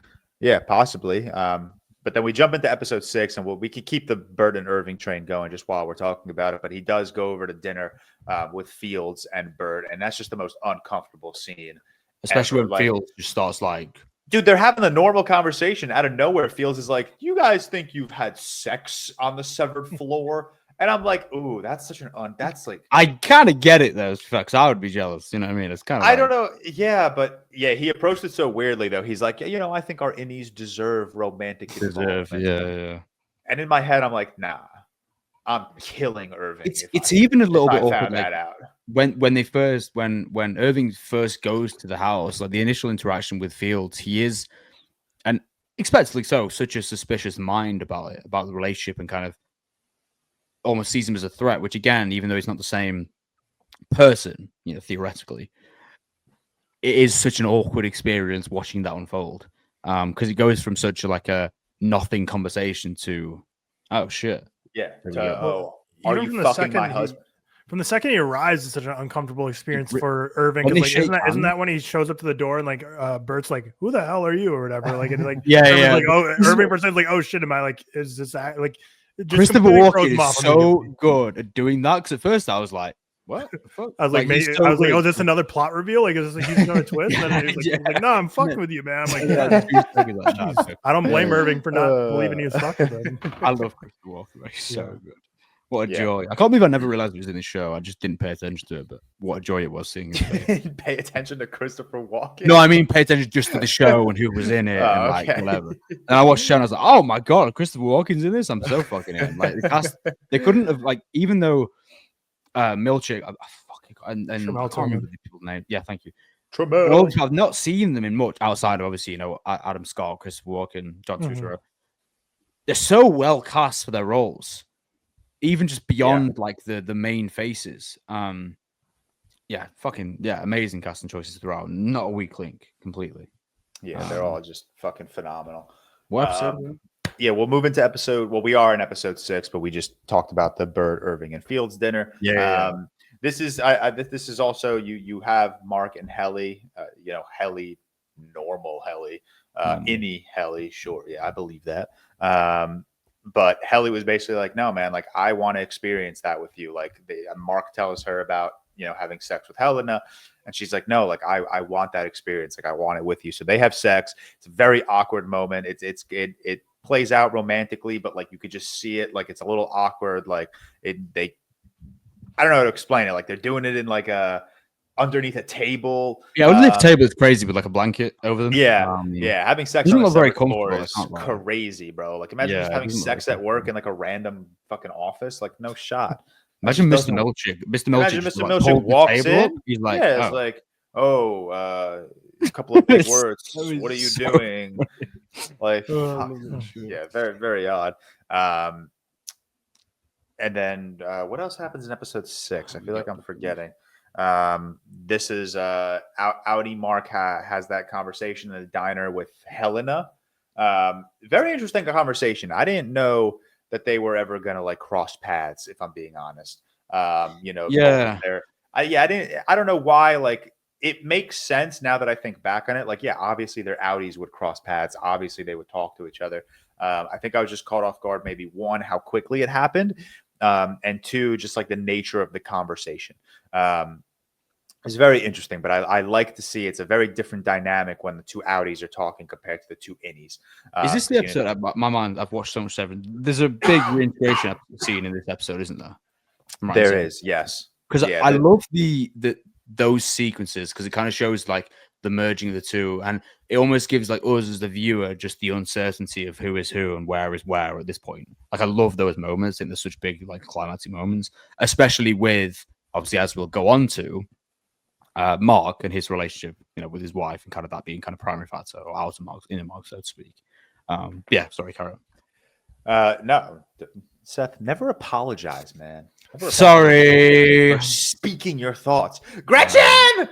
That shit had me crying. You do a weirdly very, very accurate Dylan. It is quite good. I appreciate that. I should be an actor, Speaking of Dylan, he kisses his Outie's wife. Question: more she kisses him, I'd say. Yeah, let's chill, George. She kisses him. Don't blame Dylan. Is it cheating?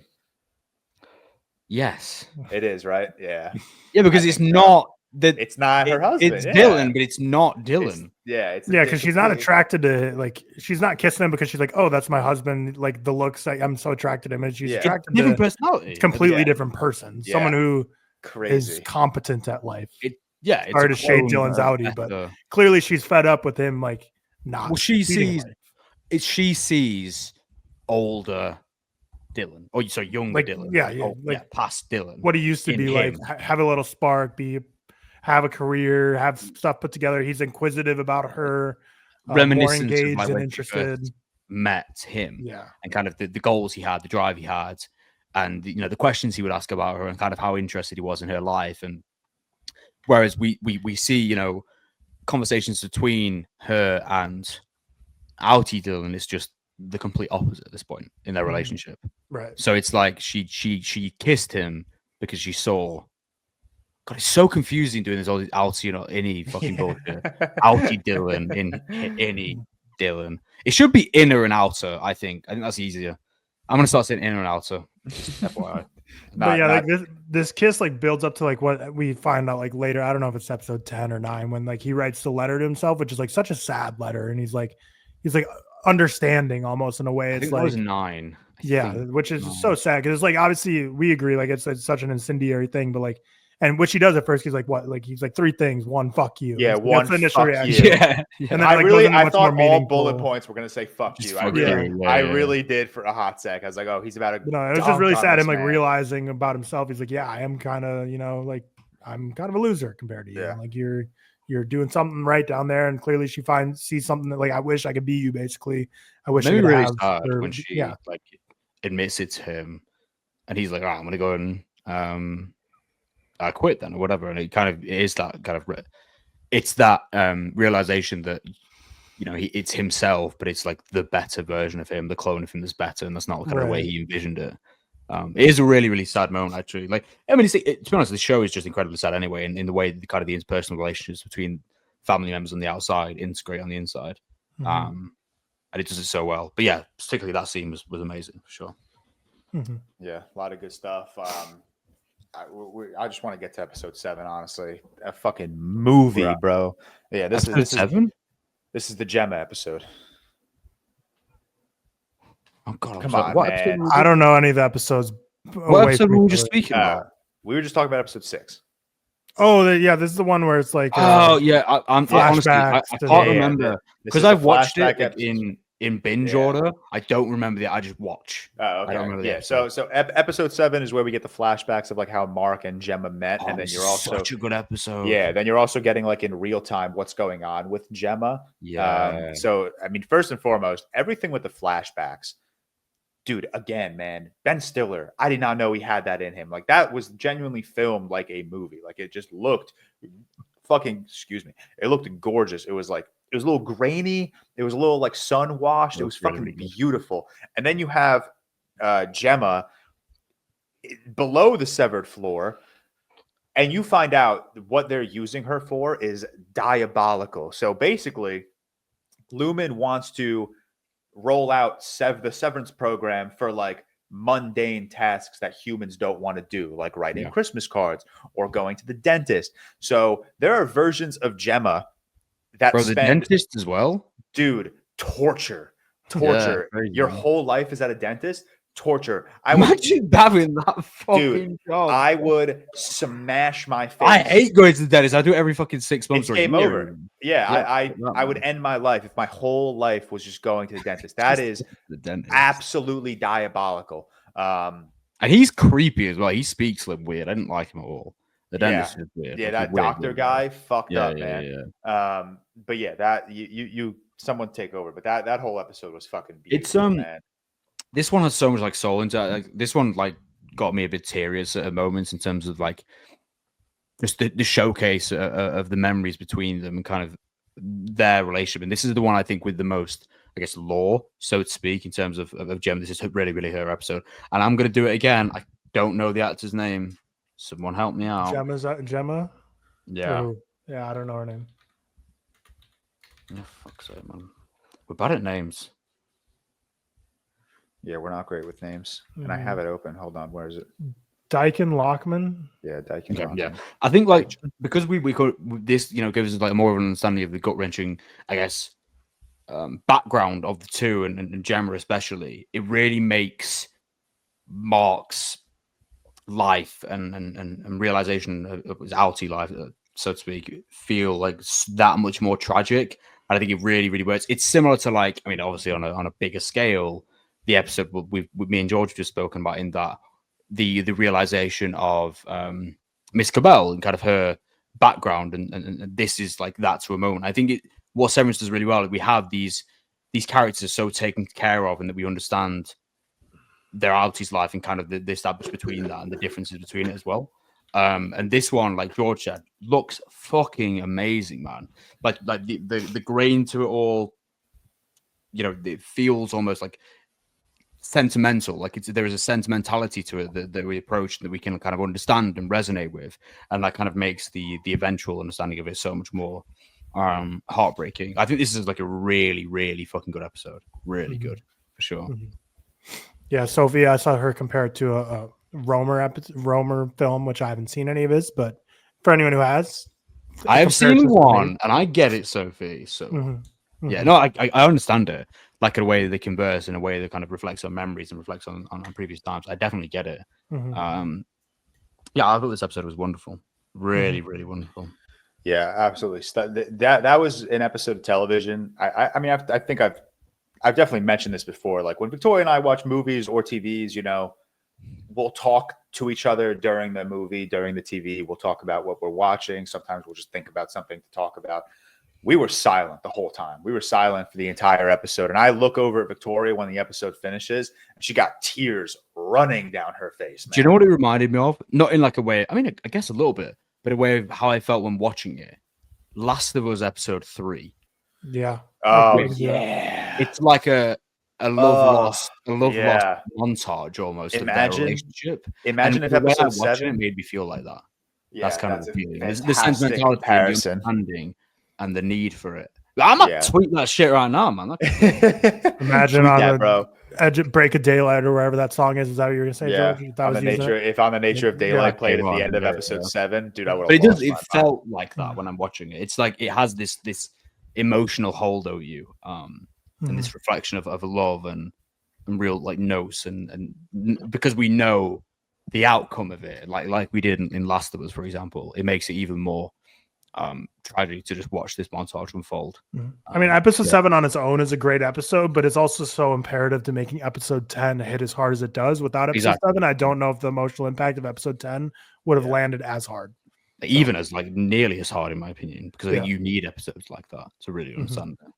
Yeah, episode 7 was also just like you said, it's critical for episode 10 to make sure like that emotional punch at the end works. But it's also like we have all this, season 1 ended with finding out that Miss Casey is Mark's wife. And then you kind of go through all of like season 2 and you don't get much more like depth in their relationship. So this was a very, very important episode just to give us more context around like the urgency of what's going on. And like how much Mark really loves Gemma and stuff right now.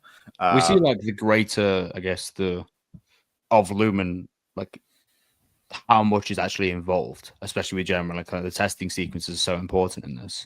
Yeah, I think this was like a really neat, because I actually saw when I was looking into it, I saw a lot of criticism for this episode, which I don't really get. I think this sort of thing is very much needed, in that you see the kind of grander scope of like not only the emotional level but also sentimentality between it all.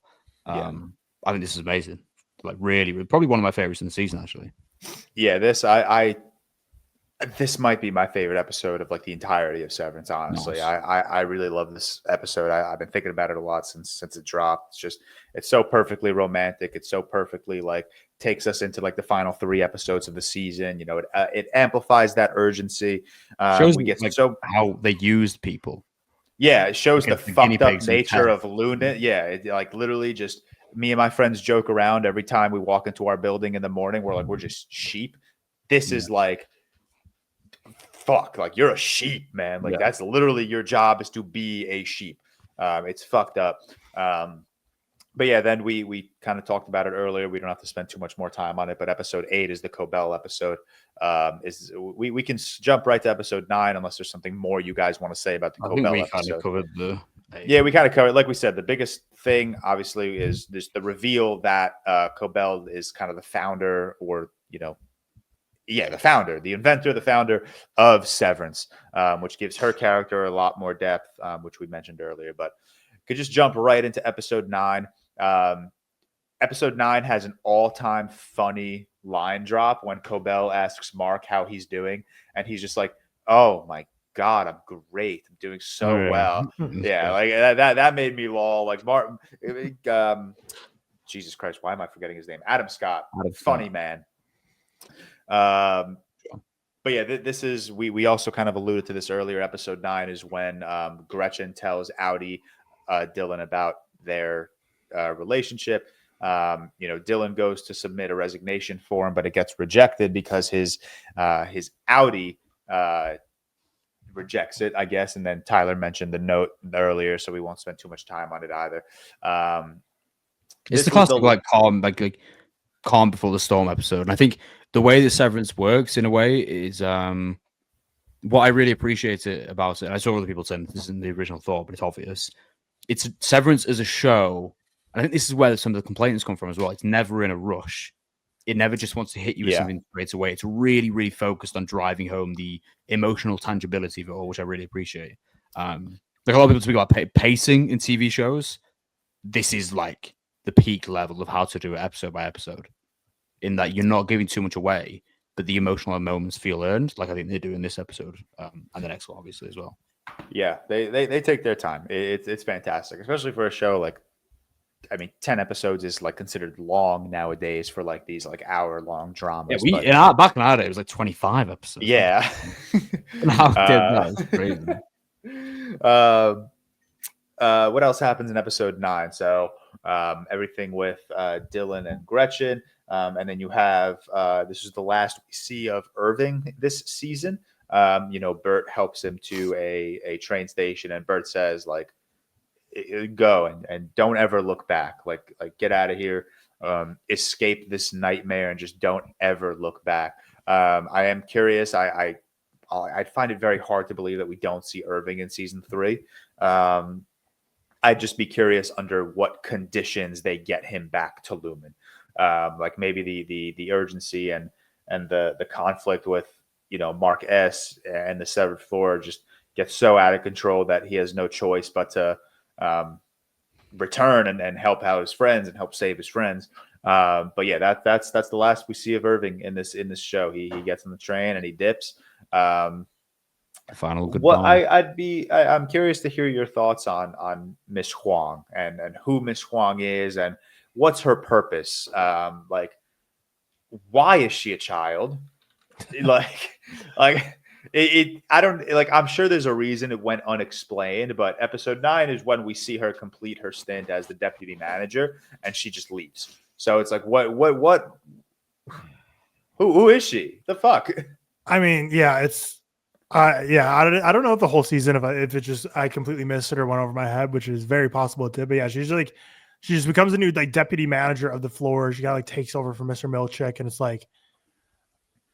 I really don't know her whole deal, but it looks like so. I'm trying to read and see if I miss anything.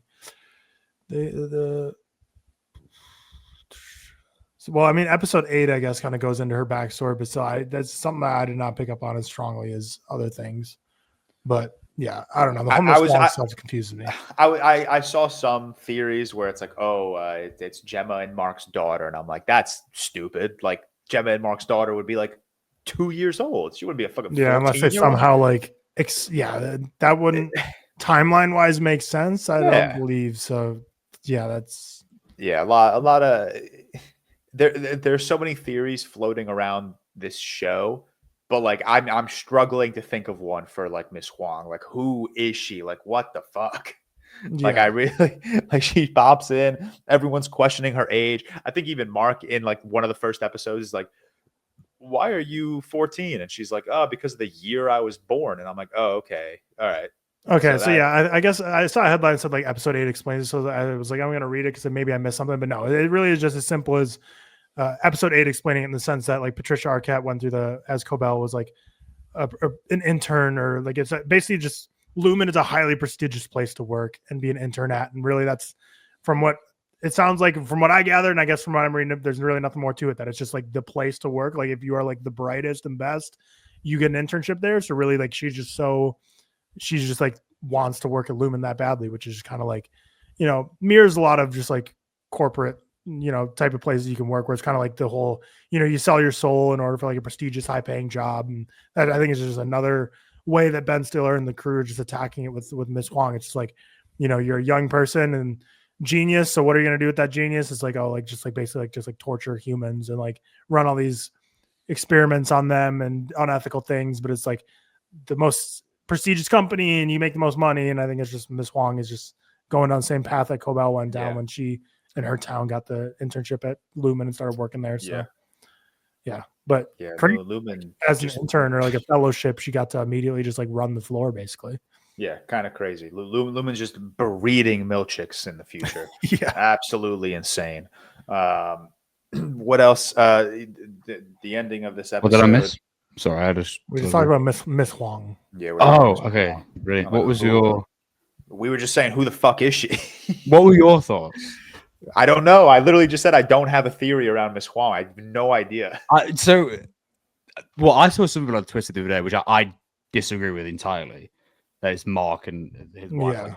Like, Yeah, we mentioned that briefly. It's like it just doesn't make sense. No, not at all. Timeline wise or anything. I think it could be linked to like just Lumen's experiments in general, and that she might be like just an android of some sort. Like I genuinely think that she's just not a real person. Yeah, she gives off uncanny vibes for sure. So she does. Like it's bizarre. But it is kind of a weird one because nothing's really explained about. But I would kind of lean towards that she's kind of in within the experiments. Maybe she's like an android of some sort because I think she does give off those sort of vibes. But really, really interesting character. I'm definitely keen to hear more. But I when I saw the are we gonna hear more, or is that the end of her? I mean, I just meant hear more. I just meant hear more people. So when I saw the other day, I saw what was it today? Yesterday, I saw the theory that she was like a child of Mark, and I'm just like, I mean, anything's possible in this world, but for me, it doesn't really line up. I saw a funny fucking theory, dude. Literally one of the funniest theories I've ever seen. What's Devin's husband's name? Rickon. Yeah. Rickon. I saw a theory that Rickon is severed, but like it's a goat. He's a goat. I saw that. Yeah, it's like a U type of severed where like he can split like physical bodies. So he's like half goat, half human. Like when he's severed, he's in a goat. When he's not severed, he's Rickon. And big human as well. Kind of a compelling argument, this person. If I could find this video, I'll send it to you guys. It was a very compelling argument. And like just like some of the little things that Rickon does throughout the season that would make you think that like he's a goat. But like that, dude, that's the absurdity of this show. It's got me thinking that Rickon is a fucking goat. It's been a minute since we've seen Rickon. It's been a while. Yeah, it has, because he was working. They wanted him to like work on a book, right? For like to train employees, or like whatever. Like because they like he was big in season 1, but we didn't get a whole lot of Rickon in season 2 at all. Yeah, we got more of Devin in season 2, which I like. She was like with Audi Mark while he was going through a reintegration, and like you saw her kind of like she was a little conflicted because she really wants to uncover what's going on with Gemma, but she obviously is just scared for her brother. Do you think? Do you think Miss Wong is severed or not? No. I think that's her just standard I don't. 9 to 5. Okay. Yeah, I don't think so. Or like permanently severed. Like when she was a child, she's permanently severed from there and just forgets all the outer being. That could be a case as well.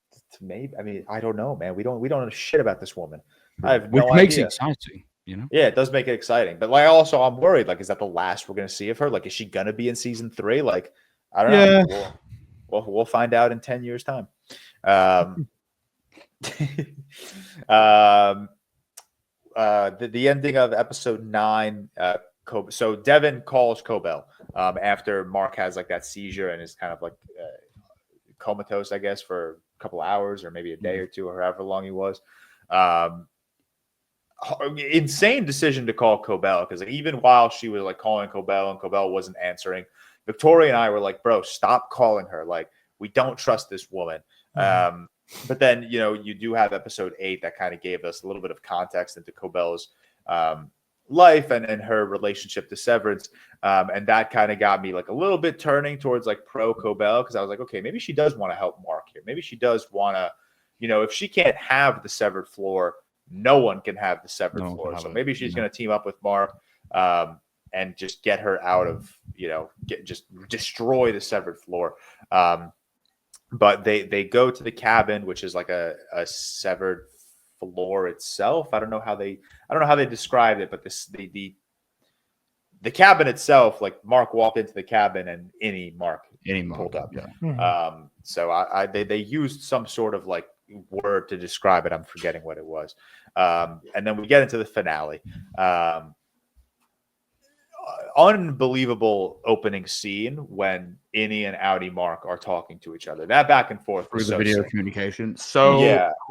So coolly done as well in terms of just how he shot it and kind of Yeah. how the back and forth like entails and how it develops between them. Yeah, I it was- didn't know if that would actually happen. Like we'd get like kind of that direct back and forth between them.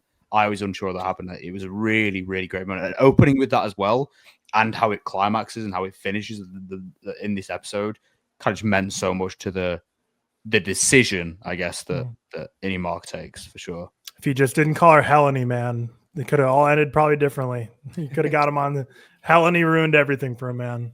True. That was so crazy. Like you just saw the Innie Mark just kind of snap when he's like, "Oh, what is it? Helene? Yeah, you got like, something cute going he's on." Like, oh. Yeah, well, what I have is basically like that, but like 10 times more meaningful. So fuck you. Yeah. Yeah. Audi Mark's argument collapsed on itself so quickly because like the argument he posed, Innie Mark is like kind of like 100% correct. He's like, yo, like, so what is that? It I die, like I help you, and like that's the end of my life. Like, absolutely fucking not. Like, it's so weird because like a part of me is like, oh, you know, Mark S is so fucking selfish. Like, bro, like that's not your body, that's not like your life. Like, what are you doing? But then a part of me is also like, damn, like, I mean, Audi Mark is not approaching this argument in like the best way possible. He's literally like talking down to Mark S. He's like, yo, you're literally nobody. Like, I could walk out of this cabin and like you could awaken 40 years later and like, oh, they fuck you. Like, which was the point of it though, like in terms of them, I guess, working with Lumen. The point of it is that they are to the outside, they're there to do a job, and they're not seen as like a person, so to speak. So, and it's all part of the, you know, the government employee to have people who just do the job so they can ignore the outside life and partake in it. So watching them converse is really interesting because while the way that Audi Mark speaks to Innie Mark is so, like I said, patronizing, and, you know, he's essentially not a person to him because he's the real Mark. It is understandable in a reflection of how Lumen promotes this way of life and this way of working, that these people are just there to work and they're not really people after all. So I found it really interesting with both for sure. Like and in this episode, like it is really just revealed like Lumen's true purpose of getting rid of all human emotion, which is kind of the main thing, and treating like androids, so to speak. Man. Yeah. I don't even know how to approach like the remainder of this episode. There's so much going on. Get a marching band. Yeah. That was so funny. The Helly and Mark walk into the room and like the animatronic thing of Kier's creepy like, as hell, yeah. Creepy as hell, talking mad shit to Milchick. Like Milchick's all-time self-esteem has got to be so low right now. Like he's getting talked down to by a fucking robot. It's absolutely insane. But it's so funny when they introduced Milchick in this episode, like the spotlight hits the door and there's like fake clapping, like you're in like a sitcom studio, and Milchick pops out like, and it's just so fucking funny. But yeah, they you know, Mark finishes Cold Harbor, and what you kind of eventually realize is that Cold Harbor is literally Mark sorting his dead wife's consciousness just into buckets. Yeah. Fucked. Absolutely insane. But Helly and Mark, Helly and Dylan basically try to like hold off Milchick. They got him locked in the bathroom. Milchick takes off his jacket, rolls up his sleeve, starts barreling down this like refrigerator or whatever it was. And all while Mark tries to go down below the severed floor. So Mark gets to the severed floor, and it becomes becomes Audi Mark, right? And hold on. Yeah, it's Innie Mark on the severed floor. He goes down, it becomes Audi Mark. And then when he gets to Cold Harbor and he opens the door, he walks in, and it's back to Innie Mark. So that was a very interesting dynamic because Innie Mark sees Gemma. Gemma sees Mark, but Mark's like, Miss Casey, what the fuck? And it was like, it wasn't like that emotional reunion you wanted immediately because Mark S had no idea what was going on. Like, that's not his wife. And then they leave the room and they have that final like emotional like reunion between Gemma and Audi Mark. Mark. All while Milchick is trying to beat the shit out of Dylan and Helly and like knock down that refrigerator and everything. Very, very funny sequence. I love when Helly basically like stands on a table or something, and she's like, "Oh, like they're gonna shut us down. What makes you think they're not gonna shut you down immediately?" Yeah. Gets the whole marching band to turn on Milchick, which is very funny. It's not an original thought. That's someone tweeted, but it's like it's crazy to think of the march. There's literally like severed employees at their whole job. They go to work every day and they're just in band practice. So those innies, all they know in life is just band practice and band performances. Like that's it, man. That's crazy. It is really, really funny to think about that. Like just people who work these individual jobs, like the band practice, just thinking that is literally their whole life. That is their, like when we talk about the dentist and stuff and going to the dentist and whatever, it's like that is their whole purpose, and it really removes any humanism of anything. Yeah, crazy. But yeah, carry on. Sorry, George. Go on, Georgie. No, I mean we're continuing. Then we get the what's her name, Lorne, Brianna Tarth comes in. So funny. Just immediately starts.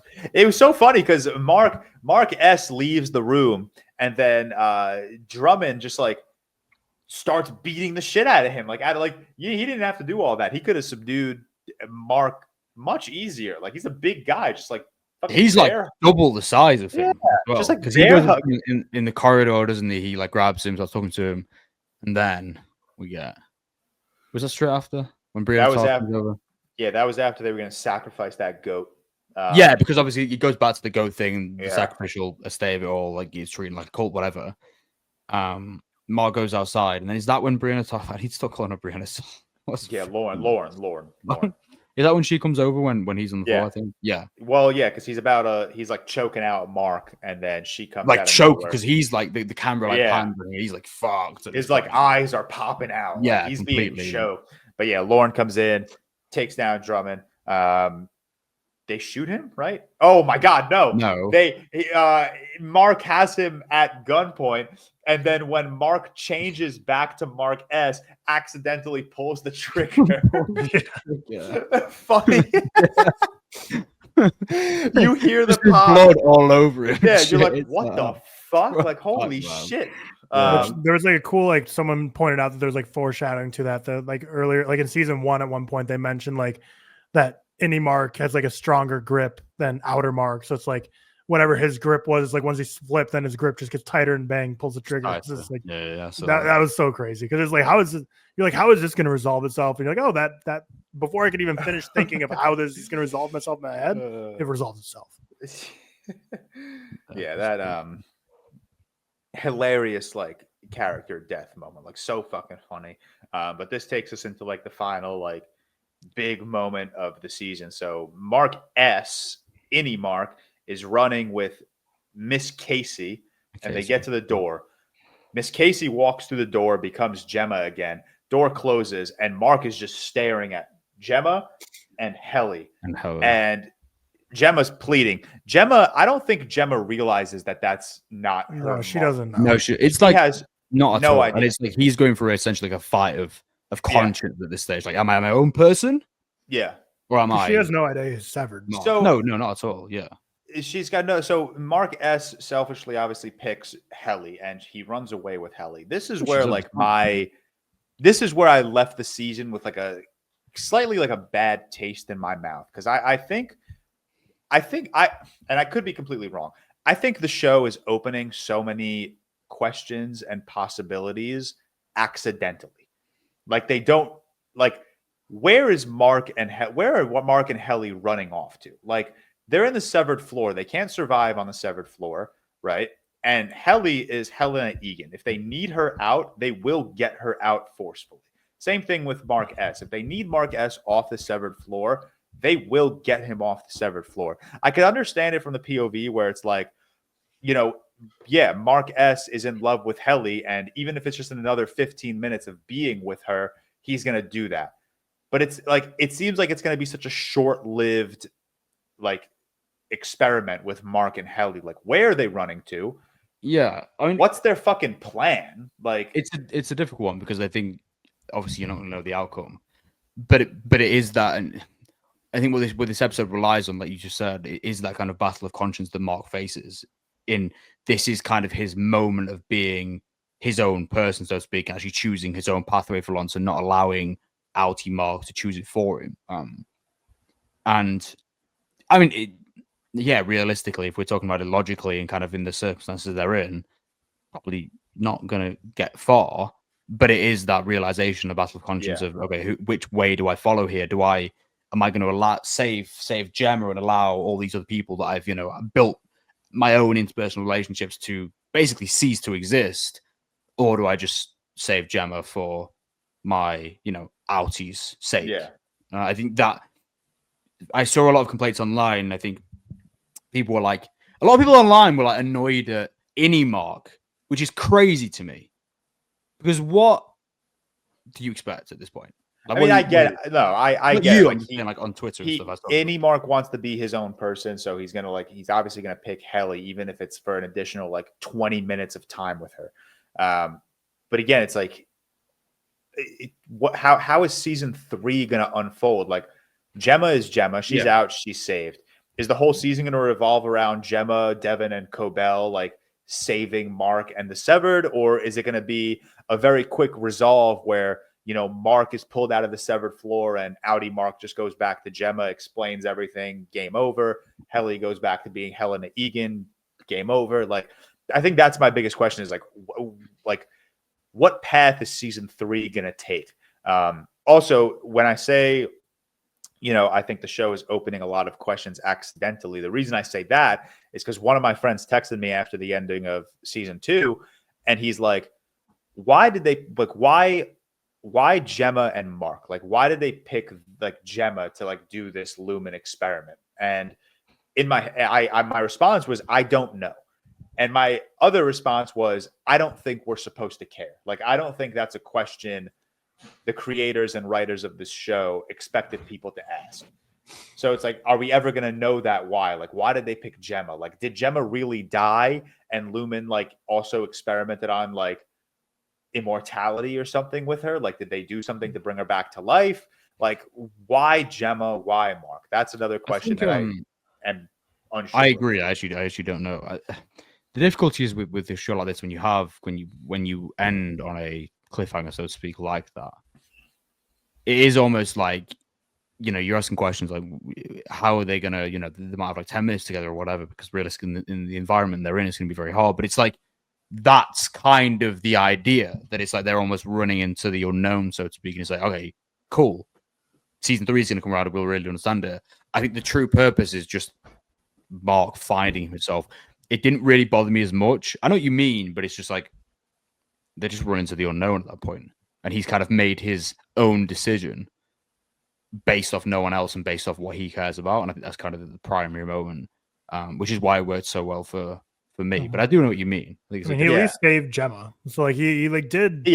So and which again, I think season 3 there's interesting angles they could explore there. I think the obvious thing is that Lumen would do everything in their power to capture Gemma or whatever, because once secrets get out and stuff, that's game over. But I think they'll probably go a more clever route and try and use her to turn her against Mark somehow and be look, he's not severed, he's been cheating on you this whole time or some shit. I feel like it's too obvious for them to send all the security guards Lumen has in the world, which clearly they don't have that many, to go and track her down. But I think there's gonna be something more nuanced there. But then again, it's for Mark, it's basically at the end, it's kind of choosing do you just kill yourself and put this all to end and not have to worry about this traumatic world inside anymore. And I kind of already accepted that fate. Helly was and him kind of had their final moments and accepted it.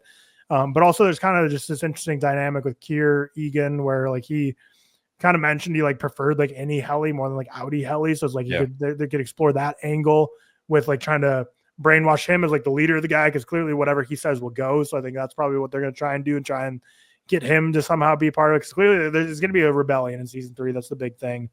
But yeah, in terms of why Gemma and Mark, I definitely don't think we're supposed to know at this point. Could it really just be as simple as Cobell is his neighbor and was I invented Severance, let's try it on my neighbor? Could easily just be as simple as that. Could be something deeper. Who knows? But no, I think what you said is so right about how this show poses so many questions. And there's like, even though I think one way of the ending, like I can see why everyone would have different like reasons to believe or want to believe one thing or think one person's right or one person's wrong.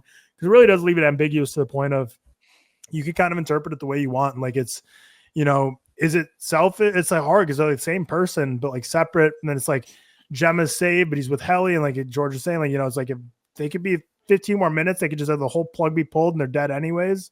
So why not just like give your outie the chance? But it's like the innie can't really be thinking about that because it's just like it's like a completely different person. So it's like, could you just kill yourself to just like save a random dude who you've talked to once who's kind of a dick to you? Like that's really what it comes down to. Is like kill yourself for the benefit of this guy who's an asshole. And it's like, well, they don't share a conscience, do they? In that right? Like to them, they're just completely different strangers. So like, there's just because they're the same person, they really have no connection outside of that. So it's tough to like, especially in such a high pressure, high stress situation, to be able to abstract yourself and think, okay, like this is my whole self. And like, even though it's different person, different consciousness, like it's the same person and my like person who put me in here. And the reason I'm in here is because of my trauma. Like it's like it's such a high pressure cooker situation like that. There's no way you could ever sit with yourself and try and reason things out. So it's just a very intense finale. Ends it on such a great final moment. The final shot, incredible. And we'll wait and see how long it'll take for season 3. I know there's a writer's strike, obviously, in between season 1 and season 2 that put a lot of delay on it. So I don't think it's going to be as long in between. But I probably wouldn't expect like the next season next year, but probably in like I reckon like 2027 maybe. But I don't know. I keep seeing headlines, about like Apple, like losing like $1 billion a year on streaming. So I could see them be like, whatever you need, Ben Stiller, like let's get this into production. Like you have a blank check, like let's get this moving. Because so many people like jokingly, but actually seriously, we're like tweeting and be like, all right, time to cancel my Apple TV subscription until season 3 comes out. So I think they're going to try and make it go as fast as possible. This is their baby right now, isn't it? Realistically, this is what I see. All they got. Yep. Really all they got. Yeah. Has to be. But all right. I mean, that's going to wrap up our Severance season 2 or just Severance as a whole talk. We ran through season 1 a bit, in depth season 2, and then some season 3 theories and where we could possibly go from here. So, I mean, overall, very, very fantastic season of television with, a couple of question gripes that I personally have at the end of episode 10, but certainly does not deter me from calling Severance one of, if not the best show on television right now. It is fucking fantastic. It's undeniably great, I think. But we'll move on. We got a couple movie reviews. Wow, we are really pushing. Oh no, we're not actually 2.5 hours into this podcast, right, Tyler? Because this ad includes the Patreon. Yeah. All right. Does it? I don't know if it does. Does it? No, it does. It's the same recording. It does. Yeah. Same recording. Oh, of course. But we'll jump in. We got a Working Man and we got Death of a Unicorn. I'll do a Working Man quickly. Bad hosting. I should let Tyler do Death of a Unicorn first. Yeah. But let me do a Working Man quickly because it's really not going to be that long of a review, if I'm being honest. But a Working Man, let me open up Letterboxd, give you guys a full synopsis, although it is a Jason Statham, David Ayer action film. So you guys probably already know the synopsis, literally just by me saying those two names. A Working Man, directed by David Ayer. Levin Cade left behind a decorated military career in the Black Ops to live a simple life working construction. But when his boss's daughter, who is like family to him, is taken by human traffickers, his search to bring her home uncovers a world of corruption far greater than he could have ever imagined. It's a Jesus Christ. It's a David Ayer, Jason Statham action movie. You guys know exactly what you're getting into. It is almost, and I know I'm like in the minority on The Beekeeper. I'm not as high on that movie as everyone else. I love Jason Statham. I really do. It's so awesome that he can make anything look cool. Like he's just a charming presence, and no matter how dull the screenplay may be, no matter how dull action sequences may be, He really is just he knows how to just make something cool. So at the very least, you're getting into like maybe somewhat of an entertaining watch, just because you do get to watch Jason Statham just absolutely dog walk some bad guys. The movie itself, it's narratively weak. There are so many stretches of just nonsense. There's so many stretches of just dull moments. It really is one of those movies where when Jason Statham isn't in action, I was praying for them to get back to Jason Statham in action. Like every time it was just like people talking, I was like, okay, just get to Jason Statham. Just get to Jason Statham killing people. And it is few and far between. There are not a lot of Jason Statham awesome action flicks. There is a final scene that I really, really liked in this movie. It's cool. There's so many comparisons people are making on this movie to John Wick. And I'm like, all right, fucking slow down. You guys either didn't watch John Wick, or you just see Jason Statham shoot one person in the dome and just immediately call it, John Wick. But yeah, it's like the exact movie you expect. Jason Statham we don't give Statham enough credit when it comes to his on-screen presence with other actors. This man, I think, would have awesome chemistry with a fucking bag of potatoes. He's really awesome just working alongside everyone. His dynamic with the young girl is fantastic. His dynamic with David Harbour's character is very wholesome. His dynamic with, every time he's talking opposite the Russians, they're enemies, but they're just, Jason Statham just knows how to like portray these characters with just such like intimidating manliness, and then his screen presence really does like hold this film slightly above water. My rating is going to be negative, unfortunately, but it could be much worse had it not been for Jason Statham. It's also a movie that I think just tries too hard to give us like an impactful message. The movie is touching on human trafficking and corruption and loyalty. And it's like they're important conversations to be had, but this is a Jason Statham action movie. Like, don't try too hard to deliver impactful commentary. Just give us good Jason Statham action. And everyone will be pleased. It's a very repetitive story. It's a very repetitive action flick. It's nothing more than Jason Statham has a shady past where he has all of these, questionable skills, and he finally has to use them to bring justice. So it's something we've all seen before, but it's nothing like groundbreaking.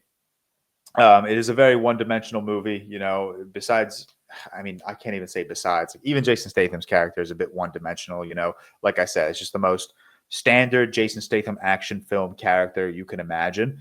Got pretty stiff dialogue. It's tough to connect with these characters in any meaningful way.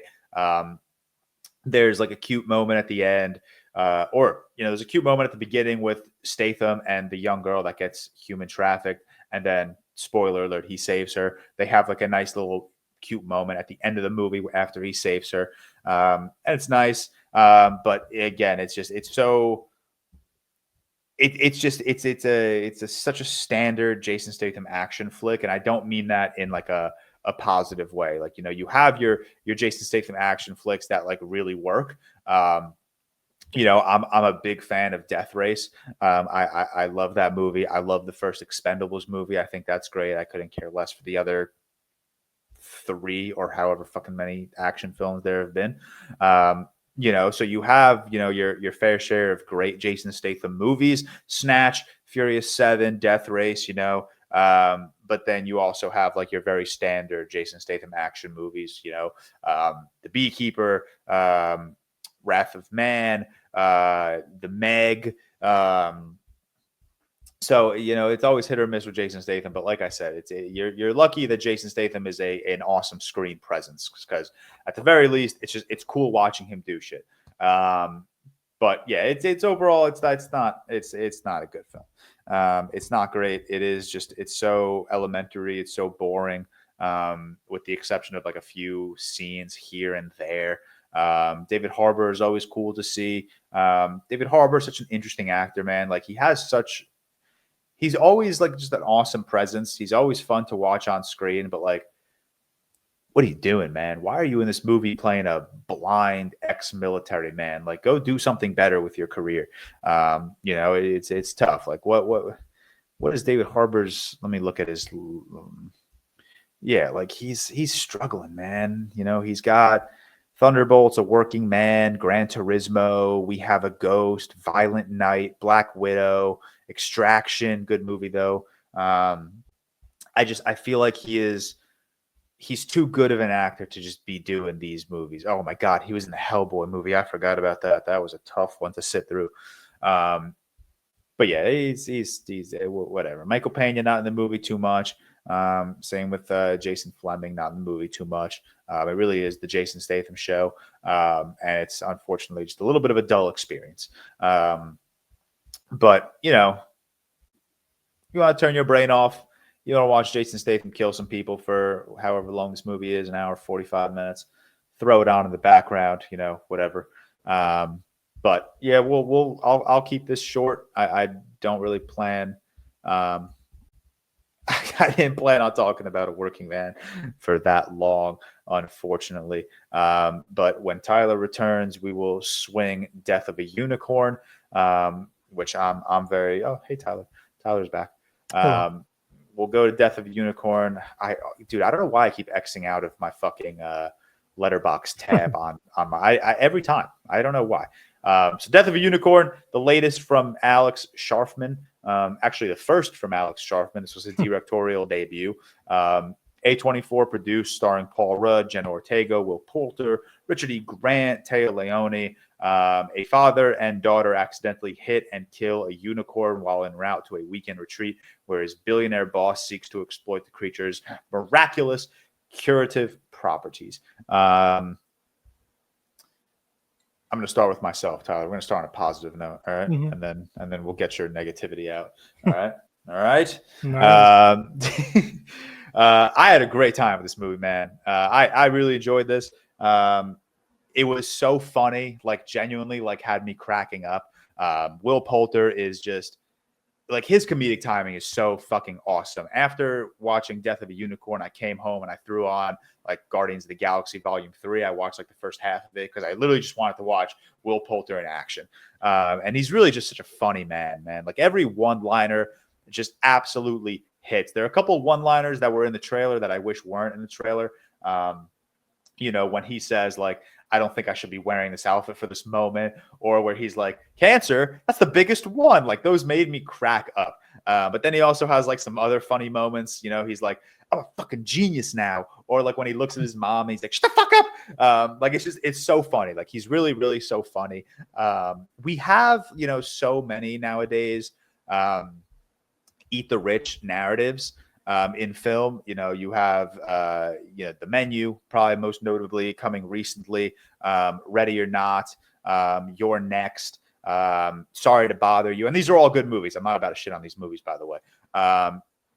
But like incorporating like fucking unicorn lore into this eat the rich narrative, like it felt cool. It felt real. It felt refreshing. It was very fun. Unicorns are fucking sick. I don't know if you know this, but they're fucking awesome beings. I'm a big fan of unicorns now. I got this shirt. I've very much been enjoying my time exploring unicorn lore. They start in ancient times, ancient Greece, ancient Persian, ancient Indian times. They were sought at. People thought they were real for a long time. People thought, rhinos were like descendants of unicorns. People thought goats were descendants of unicorns. People used to think, like this movie explains, that unicorns did have that curative property for disease. They're beautiful, majestic creatures. And I love that this movie kind of turns it on their head and makes them like these very protective and very vengeful creatures. It's fucking awesome. I really thought the goriness of this movie worked well. I did not expect this movie to be just quite as gory as it was. And I think it really like excelled in that aspect where there were a lot of like really like, holy shit, what the fuck, you know, like you have people getting stabbed by, you know, unicorn horns. That's fucking sick. And I don't know, man. I left this movie and I was just like, I was so happy. Like I had such a big smile on my face. You know, it was just a really fun movie. It was a really funny movie. It got a little stale at times. There were a couple moments where I was like, okay, like let's move on, let's speed it up.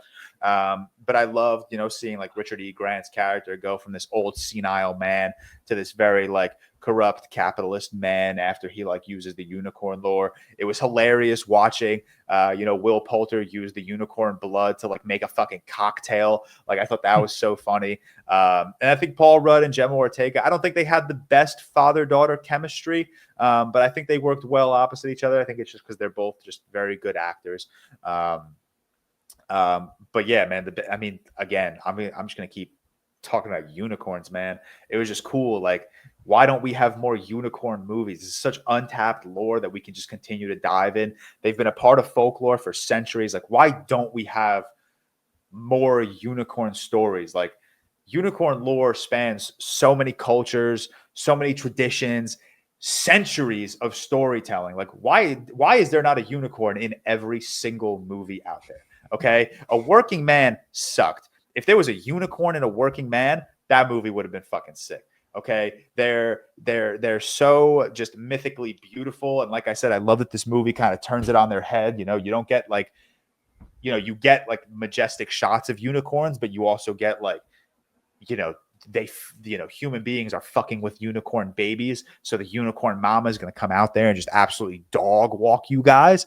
But yeah, man, like it's genuinely like, it's baffling to me that you have this insane lore around this really cool creature where, you know, historians could trace it back to fucking 5th century BC, and we just don't have a lot of unicorn projects out there. Or maybe we do. Maybe my unicorn bag isn't deep. Maybe we do have a lot of unicorn movies, but I don't know, man. There's so much awesome Greek and Roman influence in unicorns. You can trace it back to like medieval Europe during the Middle Ages. You know, they were such an awesome symbol of like purity and grace and healing. And it's all very cool, man. Unicorns are fucking sick.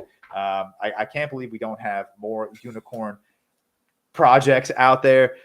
It's kind of sick. But yeah, the movie itself, it was, I had a good time with it, man. I really did.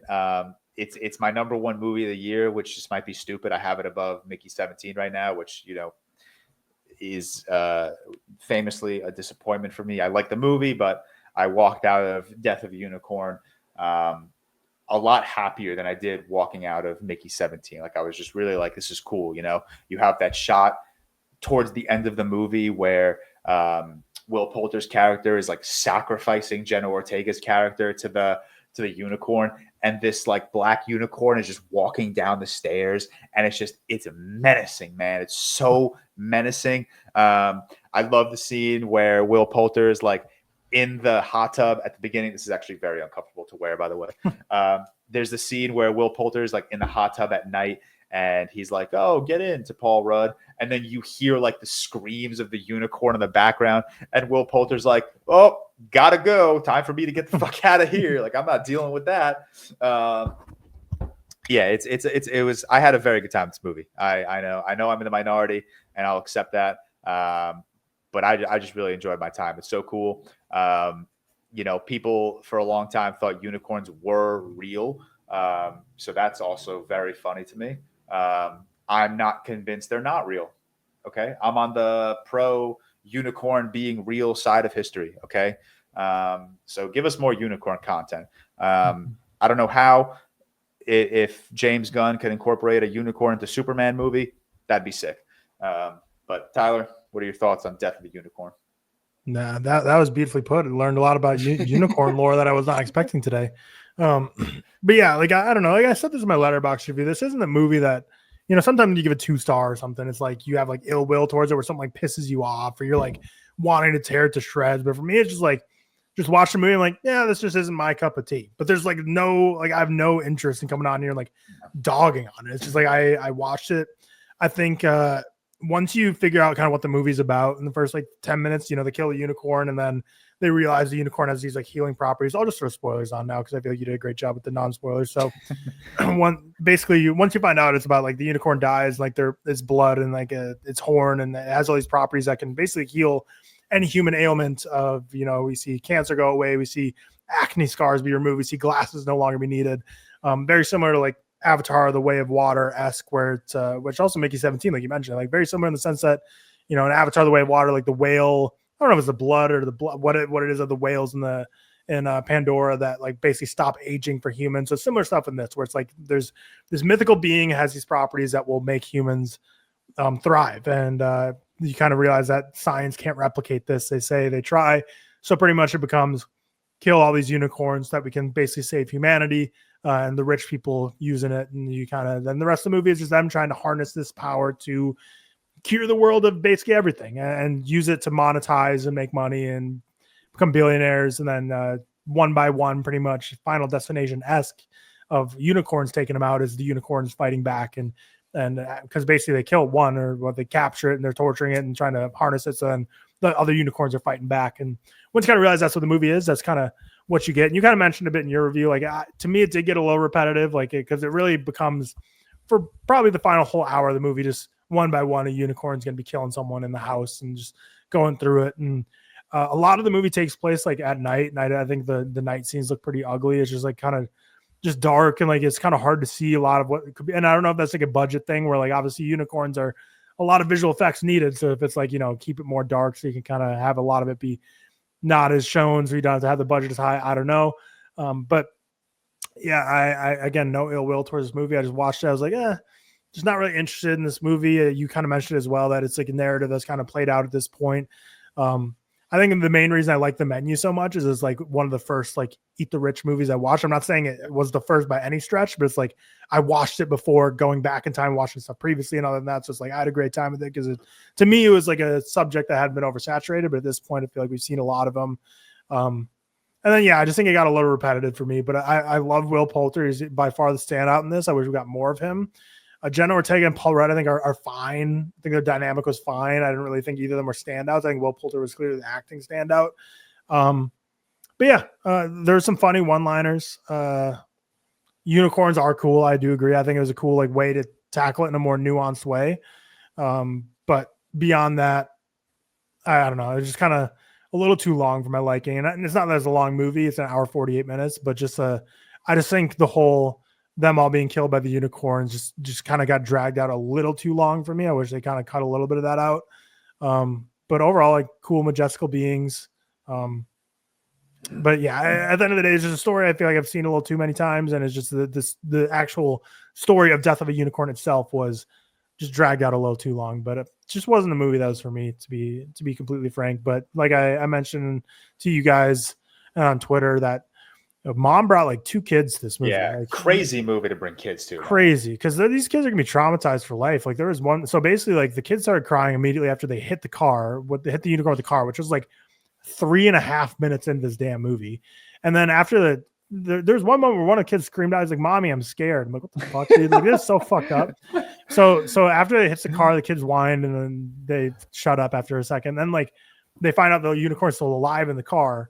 So then they go out there and was it the NoHo Hank guy? Was he the one who shot it, or who? Was it Will Poulter? I don't know. The woman shot it. Yeah. So they shoot the unicorn in the head to like kill it after they realize it's still alive. Immediately after that, the kid started screaming when the unicorn got shot in the head.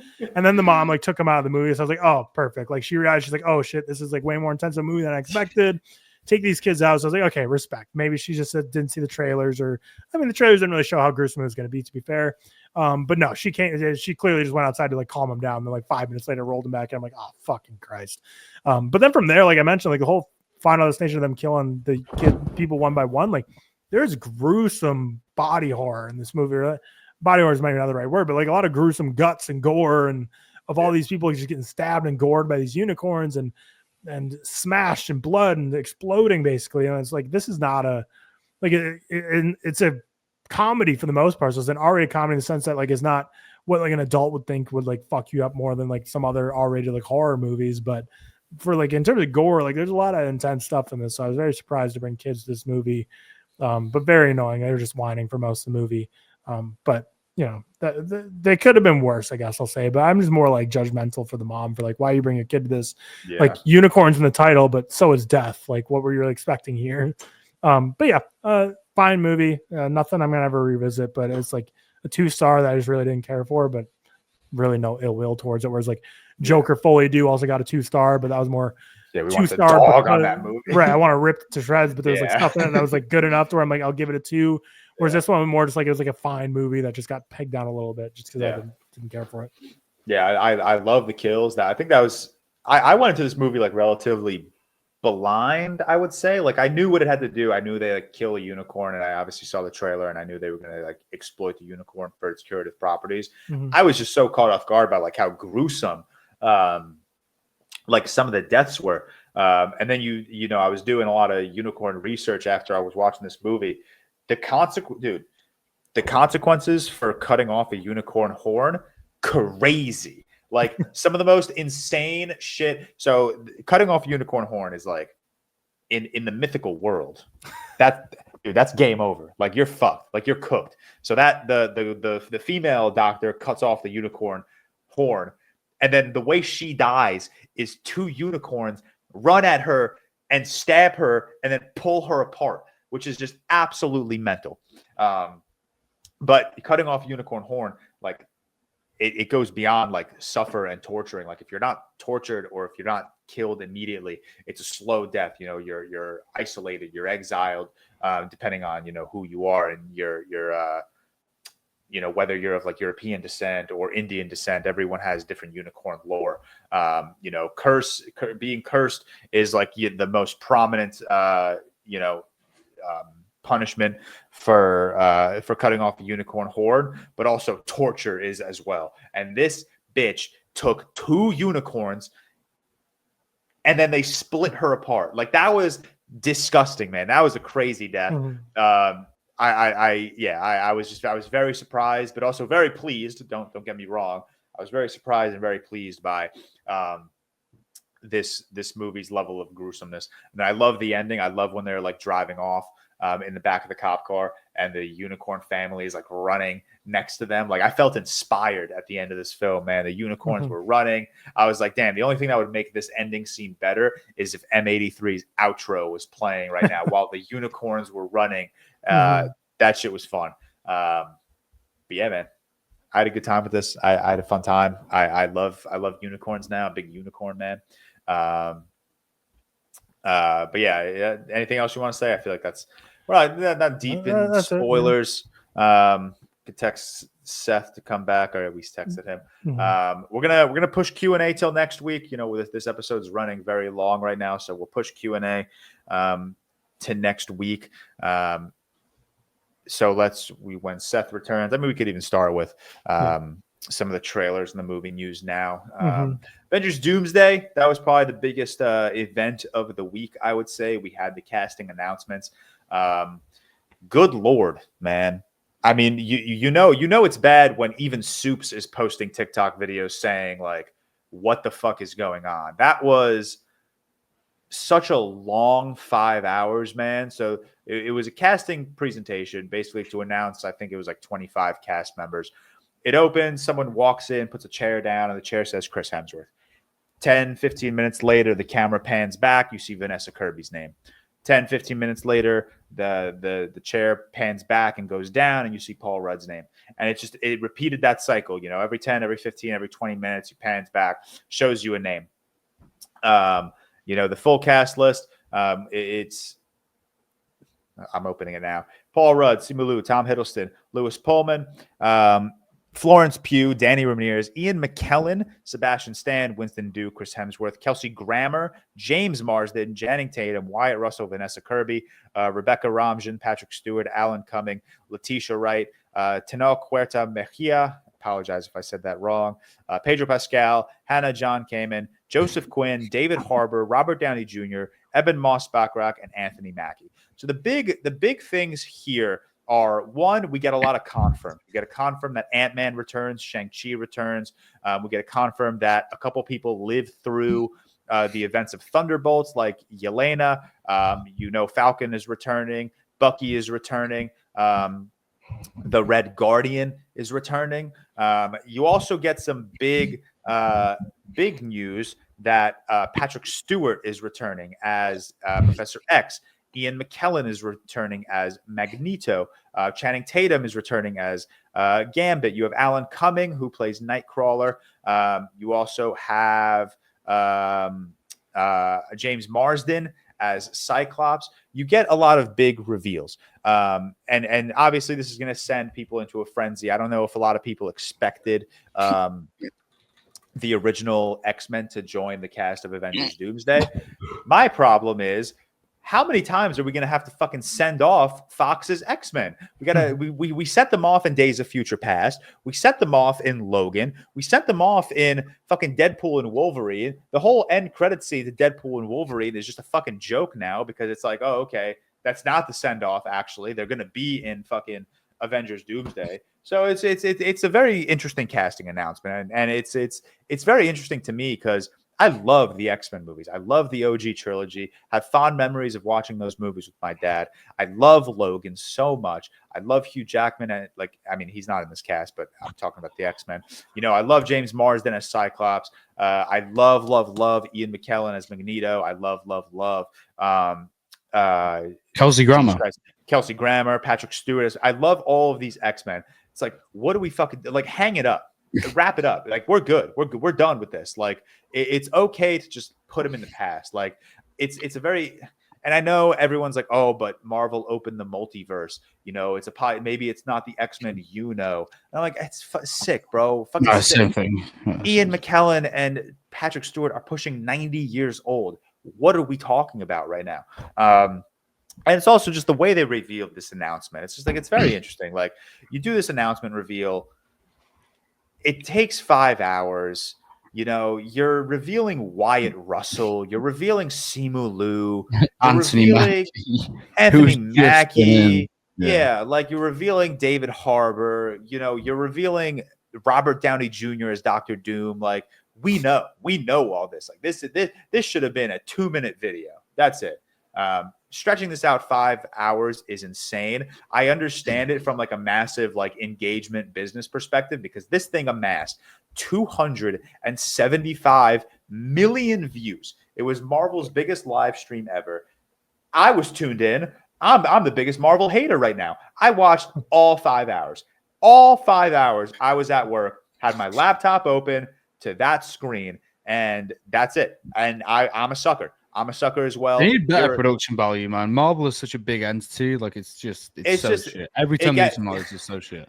We were very hold on. I need to find Cam said that we were very active, Cam and I, with like Alex, Soups, and Sammy that day, just talking about like all of these announcements. And Cam sent a very funny text. I need to find. Hold on. Oh God, I should have saved this because I knew. Oh yeah, so it was after Wyatt Russell was revealed. So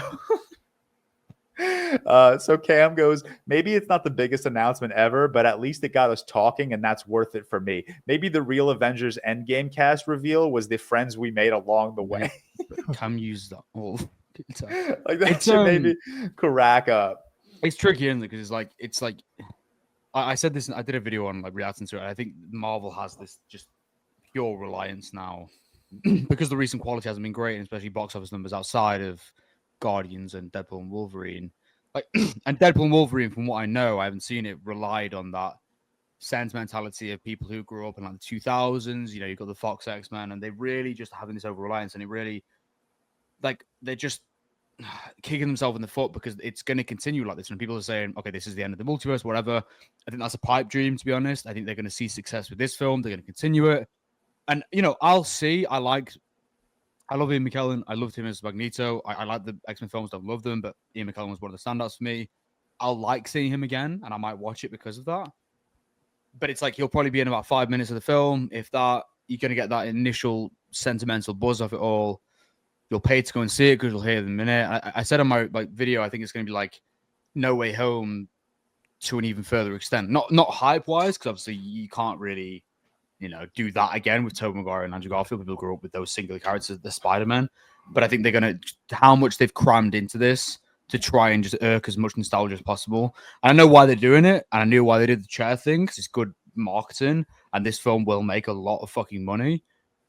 But it's not going to change. They'll see how much they'll make from this, and this whole thing will continue again. And if you don't think that will be the case, I think you're erring on the point of delusion, right now. Everyone's like, oh, you're shitting on this casting, but you're still going to be seated day one to watch the movie. Like, yeah, no fucking shit. I'm going to watch the movie day one. That's not indicative of the quality of the film. Like, I'm still probably. Yeah, I mean, you're watching A Working Man day one. Like, that's not really saying much. Yeah, like one. Oh, I've been on a podcast for 3 years. Like, I watch everything day one if I can. Like it's. I don't know. I'm not this list of actors and this list of characters. I should be boned out 24/7 thinking about this, but I'm not. It's inverted and it's flaccid, and this sucks. Mateo, don't put that in a TikTok edit. This is Mateo, do put that in TikTok. Like, and I'm happy. I'm happy people are happy about this. I genuinely am, and I'm jealous. I'm jealous of people that can read all of these names and watch 5-hour announcement and be like, "This is sick." I'm jealous of you, genuinely.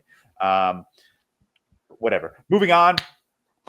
Steven Yeun has been cast in the Avatar: The Last Airbender animated sequel. That guy loves voice acting roles. He loves voice acting. I'm very excited. And I'm very adamant that Steven Yeun as Invincible is one of the better voice acting castings that I've ever experienced. Yeah, he's great. Really good. Yeah, he's fucking fantastic. Reminder on the Last Airbender animated sequel. We have a whole Airbender franchise coming out. We're getting like an earthbending show, I believe. I think we're getting something around like Toph. I think we're getting a sequel to Korra. But this particular movie is going to be a direct sequel to the animated series. Oh, is this a film? Yeah, this is a movie. Okay. So it's going to follow Aang and his friends after the events of the original series. Dave Bautista has been cast as the antagonist. We don't know who he's playing. We just know he is the antagonist. You guys know how much I love Avatar: The Last Airbender. It is top 1 show ever for me, probably. Absolutely love it. Absolutely can't wait for more animated content around this show. I liked last year's Netflix live action show. I liked it. Won't say I loved it. But I'm very excited for like a direct animated sequel continuation. I'm hesitant. I'm nervous. I know there were a lot of creative decisions that were causing a little bit of havoc in production and decision making along the way. So I am nervous. I am holding my breath, but it's more Avatar content. And as long as it's not M. Night, I'll be okay. Sorry, had to throw that out there. Martin Scorsese's new crime thriller, the one that is starring Dwayne "The Rock" Johnson and Emily Blunt, has been acquired by 20th Century and Disney. Cool. Someone acquired it. Well, it might. This film is actually going to happen now, probably, which is more than we can say for most of the Scorsese projects that get announced nowadays. Unfortunately, and this the thing is, am I excited for this? Absolutely. I love. He's probably my favorite working today, but at the same time, the other ones were more interesting. Like The Wager was more interesting. The Jesus movie was more interesting. Agreed. But simultaneously, it's still. And you know what? Go The Rock, man. Fucking. I was gonna say, you also have to look at where Scorsese's at in his career right now. Killers of the Flower Moon. Regardless of what people think of the movie, that was a box office flop. That lost Apple a lot of money. So yeah, Scorsese. It's like it doesn't matter. He needs to rebound. He needs a box office success, and The Rock is going to get him that. I think. And then maybe after that, he'll continue having blank checks to do whatever he wants until the end of his career. It brings up an interesting conversation, actually. Sorry, George. No, go. So there was a tweet going around yesterday about, and I said this on last week's pod about PTA's film and how this won't do well. Essentially, his new film, and people are tweeting that it's anti-art, speak about numbers, and it is to a certain extent. However, box office is also really, really important because if we don't support these films and they don't make money from them, we'll see less of them. So while talking about box office all the time can be a bit tiresome and maybe anti-art to a certain extent, it's also really, really important because box office is ultimately, in today's day and age, what's going to drive more releases of a similar nature. So Correct. it's still important to the conversation for sure. I just wanted to let that out. Yeah, agreed. And you alluded to it. We got PTA's new trailer, one battle after another. I am not George. it's Fuck PTA, you. It's PTA and it's Leo. It's going to be a good movie. That trailer didn't sell me. Okay, I'm sorry. I will That's be fair. honest No, with you. I think that's fair. The trailer. That's I fair. think people are. I mean, it's a. If there are two people to overreact to over a trailer, it's PTA and it's Leo DiCaprio. So it's not like I'm not like, oh, stop overreacting. Like the trailer wasn't that good. Like I'm just saying, it didn't sell me that hard. Like I was a little underwhelmed by that trailer. I think I was a little underwhelmed by the design of the film. It's just, I don't know. It just didn't. Everyone on Twitter is like, oh, peak, best of the decade incoming. And I'm like, yeah, I'm sure it'll be in that conversation. It's PTA and it's Leo.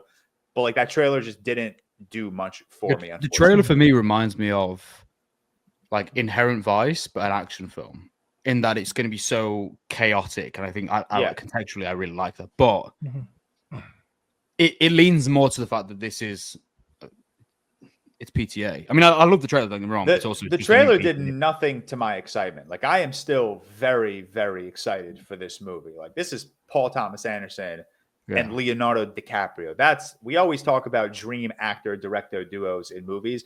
That's atop of a lot of people's lists. And I am very excited for it. Still one of my most anticipated movies of the year. Certainly top 5, maybe top 3, maybe top 2 right now. I'm intrigued what would be ahead of it for you. Well, I think Mission Impossible for the remainder of the year is definitely my number 1 right now. Actually. But yeah, I'm still very excited for the movie. I have to be true to myself. The trailer did not I didn't freak out over that trailer the way a lot of people did on Twitter. No, I think it's just PTA and Leo for sure. But yeah, the trailer it's fine. It doesn't reveal too much about like what the movie's gonna be about, which I think is great. But yeah, it's in an interesting spot where I haven't seen all of PTA's movies, but I would still say the odds of this making my top 3 favorite PTAs is extremely low. Like I'm really not expecting this to be, but I can still give it a 4.5, and that's a true statement. So that's the thing. Yeah. Like I don't expect this to. I would be so stunned if this tops Phantom Thread for me. I'd be so shocked if this tops There Will Be Blood for me, even Boogie Nights. So it's like it's such a crazy high bar, though, isn't it? That's the thing, right? But I mean, we've never seen PTA handle a big budget. We'll see how it goes. But yeah, I'm if I had to predict what my score would be, I think it's like a 4.5. 4 would be the lowest. I have very high expectations. And the trailer didn't ruin anything for me, but I'm not expecting this to be a life-changing movie for me. Someone tweeted that there's no one better, I think, than playing like a middle-aged, stressed American man than Leo in the past like decade. Yeah, so true. Like so true. Someone also tweeted, George, and I'm actually keen to hear your opinion on this as well. Since The Revenant, which was, someone remind me of when that came out, 2015? No. Yeah, 2015. 2015, okay. Since The Revenant, Leo has been in just this, but it's kind of gone under the radar of like consistently the best thing about the films he's been in and like the best stage of his career. And I'm looking at it and I'm like, wait, say that again. So like since he won the Oscar. Yeah. Now he won the Oscar, it's not getting as much publicity because that was the thing for a while, wasn't he? Nominated. Yeah. He's been consistently the best thing about whatever film he's been in and been in the best form of his career. And I was looking at it and I was like, well, yeah, what after The Revenant was Hollywood. Hollywood, he is, for me, that's his best performance. I think he's like unbelievable in Hollywood. One of his best performances for sure. Then after that, it was Don't Look Up and Killers of the Flower Moon. That's it. Is that it? Yeah. Am I missing something? Where's his letterbox page? I know you're not as high as Killers of the Flower Moon, but I think he's amazing in Killers of the Flower Moon. I mean, he's great in Killers of the Flower Moon. I know Don't Look Up is a very polarizing movie, but I very much like the movie, and I very much like him in the movie as well. Is that actually it? Yeah, I'm looking right now. Killers of the Flower Moon, Don't Look Up, and so what the Hollywood. fuck was the point of the tweet then if he's only been 3 things?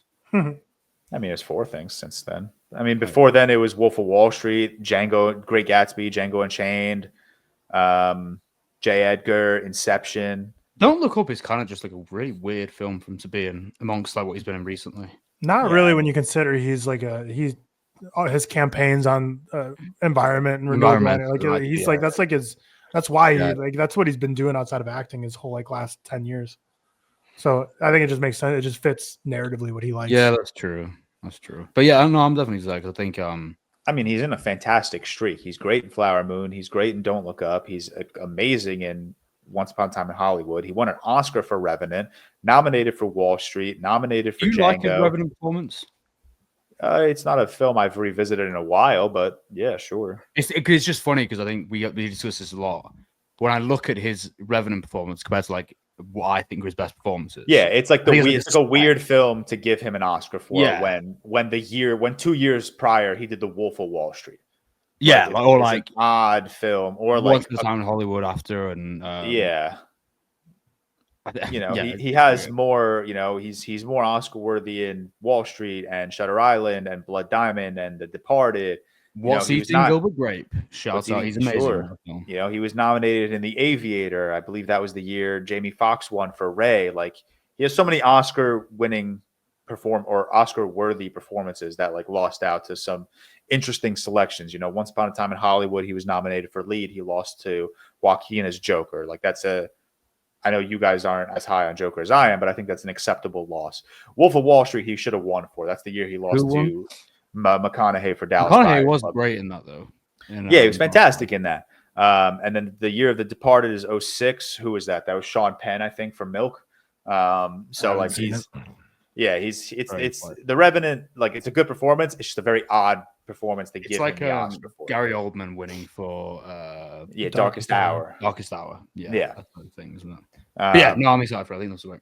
Yeah, I'm excited. I loved what I saw from DiCaprio in the trailer for the movie. I think he's fantastic. What is it? Viva la mer! Like whatever he fucking says. Like he's funny as fuck. All right, moving on. We got the Final Destination Bloodlines trailer. I'm sure we're gonna do a nice little Final Destination special when Bloodlines comes out. I like the trailer. You know, I've seen 3 Final Destination movies right now, and they're all 3 out of 5s for me. You know, very, very consistently entertaining watches. So I got to finish the franchise, and then, you know, Bloodlines will come out, and I'm very excited for Bloodlines. I liked what I saw in the trailer. Zendaya will star in a Ronnie Spector biopic for A24. Excuse me, with Barry Jenkins has returned.